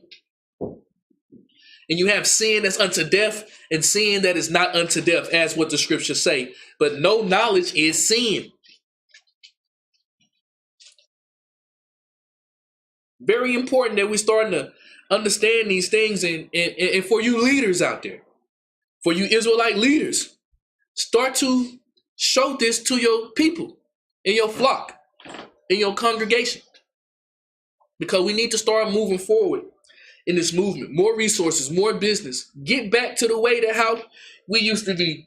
Isaiah 42, 22, read this. Isaiah chapter 42 verse 22. Read. But this is a people robbed and spoiled. Robbed of knowledge, robbed of education, and spoiled by adapting these things as a way of life. Read. They are all of them snared and whole. You know, kind of like put in a trap, man, is what the scriptures is telling us where our minds is. People being robbed and spoiled and kind of like being snared in holes. Read. And they are hid in prison houses. You know, the minds of the people hid in prison houses. Read.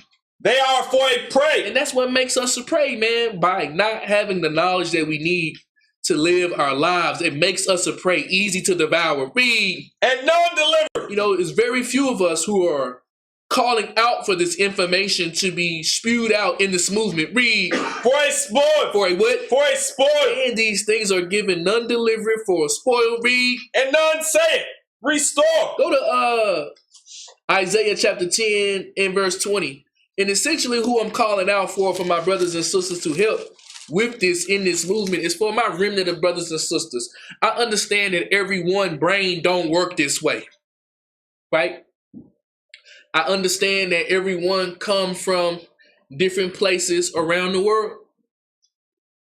But for my brothers and sisters that's a remnant that do know these things, that can tell a young woman these things, that can tell a young man these things, that's a remnant that had parents and stuff that taught them this, and even that we are learning this today. I'm calling for my remnant of brothers and sisters to step up.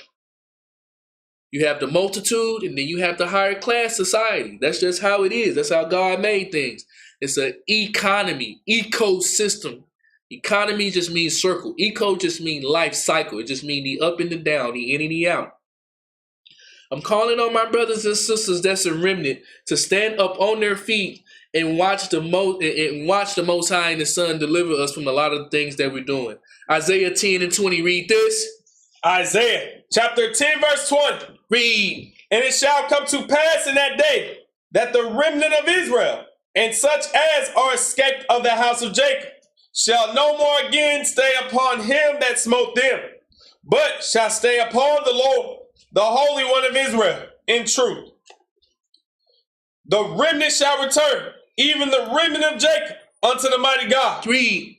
For though thy people Israel be as the sand of the sea, yet a remnant of them shall return. The consumption decreed shall overflow with righteousness. Go to Romans chapter 11 and verse 1, and for my remnant brothers and sisters who can resonate with this message. I understand that this message is not going to resonate with everybody. I understand that this message is not going to be taking heed to everybody. You know, people's ears hear what they're programmed to hear. Okay? And in this movement, we need to program our ears to hear other information. Sometimes we close that off when it comes to other information. If it ain't about an Edomite. That's right. Pretty much. If it ain't about an Edomite. We got to start opening up our ears to life and the things and the messages that we resonate, because this information is life and death, man. It's devastating when grandpa and grandmama pass away and they ain't got no will. That destroys the next generation of family that come underneath them. That's right. It destroys them by not having their affairs in order. It make the next generation start at zero. And when you start at zero with no knowledge, you're going to be homeless, man. And I'm not talking about the type of homeless that you stand with somebody for a moment. Hey, everybody got to get picked up off of their feet. I'm talking about on the streets, man. That's right. That's what I'm talking about. On the streets. Romans chapter 11 and verse 2. Read this. Romans chapter 11 verse 2. Read. God hath not cast away his people, which he foreknew. See, the Lord say he'll never cast away him. Read. Wot ye not what the scripture saith of Elias, how he maketh intercession to God against Israel, saying, Lord, they have killed thy prophets and digged down thine altars, and I am left alone, and they seek my life. Keep reading. But what saith the answer of God unto him? I have reserved to myself 7,000 men who have not bowed the knee to the image of Baal. Read. Even so then, at this present time also, there is a remnant according to the election of grace. Go to Ecclesiastes chapter 9 verse 9. Ecclesiastes chapter 9 verse 9. And I'm just calling for my remnant of brothers and sisters who can resonate with this message, man, who really can feel this and really can see where I'm trying to go. Hopefully our brothers and sisters, put a one in the chat, man, if you resonate with this as well. Put a one in the chat if you can hear this message, and if this message is really hitting you You know, sometimes, man, our brothers and sisters, again, you know, we get one track minded in this movement, and we believe that we can do one thing without the other. God requires us to have a balanced life overall. That means physically we have to take care of our business, and spiritually we have to take care of our business as well. We got to do both, man. You have to do both. You're taking care of your things spiritually, but living in physical hell. You're taking care of your things physically, but living in spiritual hell.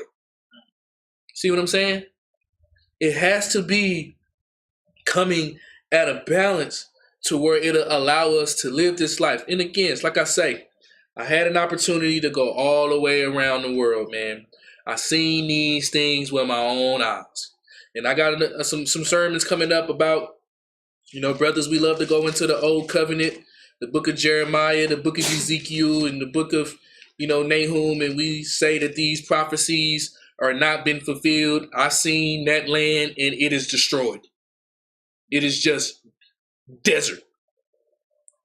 And I got some videos and stuff, man, I'm going to be showing to the people. You know, we need to really understand that these things are actually true, man. If you're really not seeing these things with your own eyes, you just really got to make it up. Ecclesiastes chapter 9 and verse 9. Read this. Ecclesiastes chapter 9 verse 9. Read. Live joyfully with the wife whom thou lovest all the days of the life of thy vanity, which he hath given thee under the sun, all the days of thy vanity, for that is thy portion in this life, and in thy labor which thou takest under the sun. Keep reading. Whatsoever thy hand findeth to do, do it with thy might, for there is no work, nor device, nor knowledge, nor wisdom in the grave, whither thou goest. You see that, man? Ain't no knowledge, wisdom, or understanding in the grave, man. You can't go and dig your mama or whoever and ask them for advice. No knowledge and understanding is in the grave, sis. No knowledge and understanding is in the grave, bro. Get it now. Learn today, now. Pass this down to your children or your nieces and nephews or whoever that you're raising. Pass them to them now. No knowledge and understanding in the grave. None. None. Proverbs 11 and 1. Proverbs 11 and 1. All praise to the Most High and the Son. I'm trying to give my brothers and sisters some balance. You know what I mean? I'm trying to bring some accountability with our brothers too by encouraging our brothers to have some type of marriage documentation, bro. And I'm not saying a license. I'm saying some type of documentation, bro, because if something go wrong, then you just gonna leave that woman, bro. You're gonna leave her out to the wolves, and they gonna ravage her, dog, because she's not going to know what to do, and she is gonna believe whatever these lawyers telling her, and they're gonna take all your stuff. So I'm encouraging brothers, and that brings some type of accountability to brothers too. I don't know if a brother gonna say he married if he got a sign. I don't know if a brew will really do that. You know, he ain't got a sign. Yeah, that's my wife. But if he got a sign, you know, that's an accountability measure to a man too. And as Israelites, we should be manly in this walk by the way that we do things. Proverbs 11 and 1. Read this. Proverbs chapter 11 verse 1. Read. A false balance is abomination to the Lord. See that false balance, man? Physical and spiritual. Both of these things need to be on the right level playing field, right? You're healthy in the spirit, be healthy in the flesh. You're smart in the spirit, you need to be smart in the flesh. You're wise in the spirit, you need to be wise in the flesh. A false balance is an abomination unto the Lord. Read. But a just weight is his delight. Go to Leviticus chapter 18 and verse 35. Again, the Lord told us about these things, about having these false balances within our lives. And all of us, you know what I'm saying, this should be hitting home this morning. Just wanted to give you some feeding that to where I can let my brothers and sisters examine 1935, I'm sorry. Leviticus 19:35. To get our brothers and sisters some type of right understanding, and we're about to shut it down here. Okay? To get our brothers and sisters some right understanding, man, to where it's like, man, the scripture tells us that we walk by faith and not by sight. This is why the apostles was trying to get the people out of their pharisaical mindset, having them believing that they can please God with their actions instead of pleasing God with their faith. You walk by faith, not by sight. A faithful man and a faithful woman, they understand these concepts that they have to keep God's commandments and at the same time be able to live in the system that we're living in. Leviticus 19:35, read this.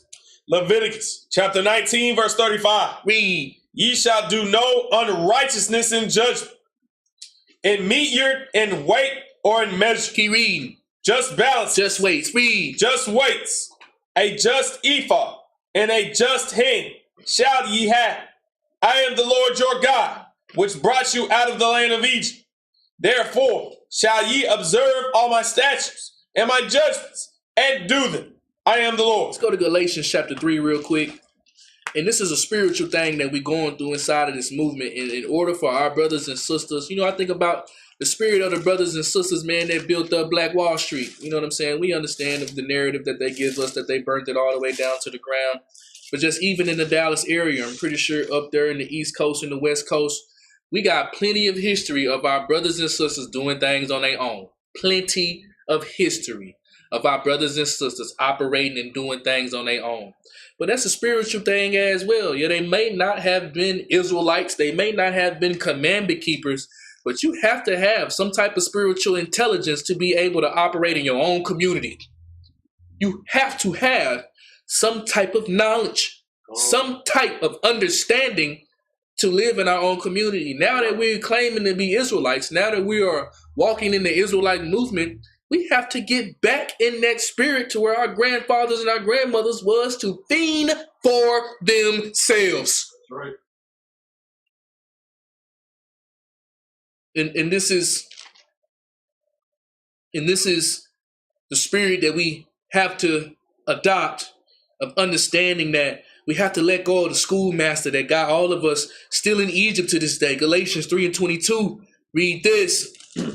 Galatians chapter 3, verse 22. Read. But the scripture hath concluded all under sin, that the promise by faith of Christ. Start at 19. Verse 19. Read. Wherefore then serveth the law. What is the purpose of the serving the law and the schoolmaster, which we all know? Read. It was added because of transgression. The reason why it was given to us in the first place, because of our sinful nature. Read. Till the seed should come to whom the promise was made. Until the seed of Christ will come. Read. And it was ordained by angels in the hand of a mediator. This is the reason why it was given to us in the first place, until the remnant rises up and replaces the old. Read. Now, a mediator is not a mediator of one, but God is one. Read. Is the law then against the promises of God? God forbid. For if there had been a law given, which could have given life. If those things which we learned, if those things actually gave us life, read. Verily, righteousness should have been by the law. And that's what we believe that our righteousness is. Keep reading. But the scripture hath concluded all under sin. All men have been under sin. Read. That the promise by faith of Christ might be given to them that believe. Was given unto the ones, so when the seed of Abraham was to become through, Christ's righteousness should reign. Read. But before faith came. But before the brothers and the sisters actually was in the spirit to understand that we now live through Christ. Read. We were kept under the law. Read again. We were kept under the law. Read again. We were kept under the law. Before the recognition of Christ, of faith, came into our lives, we were kept under the bondage. Read. Shut up unto the faith. Shut up and have the veil over our eyes of the faith of Christ. Read. Which should afterwards be revealed. Which should be revealed to all the brothers and sisters when they're being baptized again through the Spirit. Read. Wherefore the law was our schoolmaster. These things was to lead us to Christ, to teach us the schoolmaster. Read. To bring us unto Christ. Wherefore the law was our schoolmaster to bring us unto Christ. Read. That we might be justified by faith. That we might fulfill the promises of Abraham and we live by faith. Read. But after that faith is come. Now, brothers and sisters, understand, man, that faith is now coming into your life. You don't walk by sight, you live by faith. You keep the commandments and you live This is what our brothers and sisters, I'm trying my best to get our family to understand this. Read. We are no longer under a schoolmaster. Read again. We are no longer under a schoolmaster. Read again. We are no longer under a schoolmaster. You know, to get our people to like believe that and see that, it's challenging, man. It's challenging. It's challenging. Because that's all we know. That's all we know. Keep reading. For ye are all the children of God. Ye are all the children of God. Read. By faith in Christ. By faith in Christ. Read. For as many of you as have been baptized into Christ have put on Christ. Now you walk in the spirit of Christ. Read. There is neither Jew Nor Jew. Read. nor Greek. Nor Greek. Read. There is neither bond Nor bond. Read. nor free. Nor free man. Read. There is neither male nor The female. Lord is telling us that there is neither male nor female. Read. For ye are all one in Christ. Keep reading. And if ye be Christ, And if our brothers or sisters be in the spirit of Christ, have been risen again in the spirit with Christ, read. then are ye Abraham's seed, Then you are a child of Abraham, Isaac, and Jacob, read. and heirs according to the promise. Let's go to Ezekiel 36, and then we out. All praise to the Most High and His Son, man. I pray, man, that our brothers and sisters use this as motivation. You know, some of you brothers and sisters, you know, man, that you should have been taking care of your affairs, but you've been sitting on the sideline for the past 5 years. You know it. You know it. You know it. You know it. But if it ain't really like demanded of you, our people, what we do is we wait till the last minute. And when you talking about life affairs, you talking about these things, there is no last minute. Right. Last minute gonna cost you. Right. It's gonna cost you. And this is what the Lord is telling us, man, about having a new spirit and a new mind. What the Lord is showing that what He will do to us. Okay. Ezekiel 36:25, and then we're gonna close it. Ezekiel chapter 36, verse 25. Read. Then will I sprinkle clean water upon you. You see, the water of Christ, man, is so important that we need to have that water being sprinkled upon us, what He told us that He was going to do to us. Revive us in the spirit. Read. And ye shall be And clean the Lord said He's going to clean you from the top to the bottom. Read. from all your filthiness. All of our filthiness. Read. and from all your And idols. all of our idols, the Lord said He'll clean us. Read. Will I cleanse. This is what the Lord is promising us, the ones that believe on His name. Read. A new heart also will I give The you. Lord say a new heart He gonna give us. Read. And a new spirit will I put within you. Very important that we asking the Father for this new heart and new spirit so we can make our lives a little bit easier. Read. And I will take away the stony heart out of your flesh. The carnal heart that we have. Read. And I will give you in the heart of flesh. And a heart of spirit. Read. And I will put my spirit within And you. the Lord said He'll put His spirit within us to make sure that we have our things in order.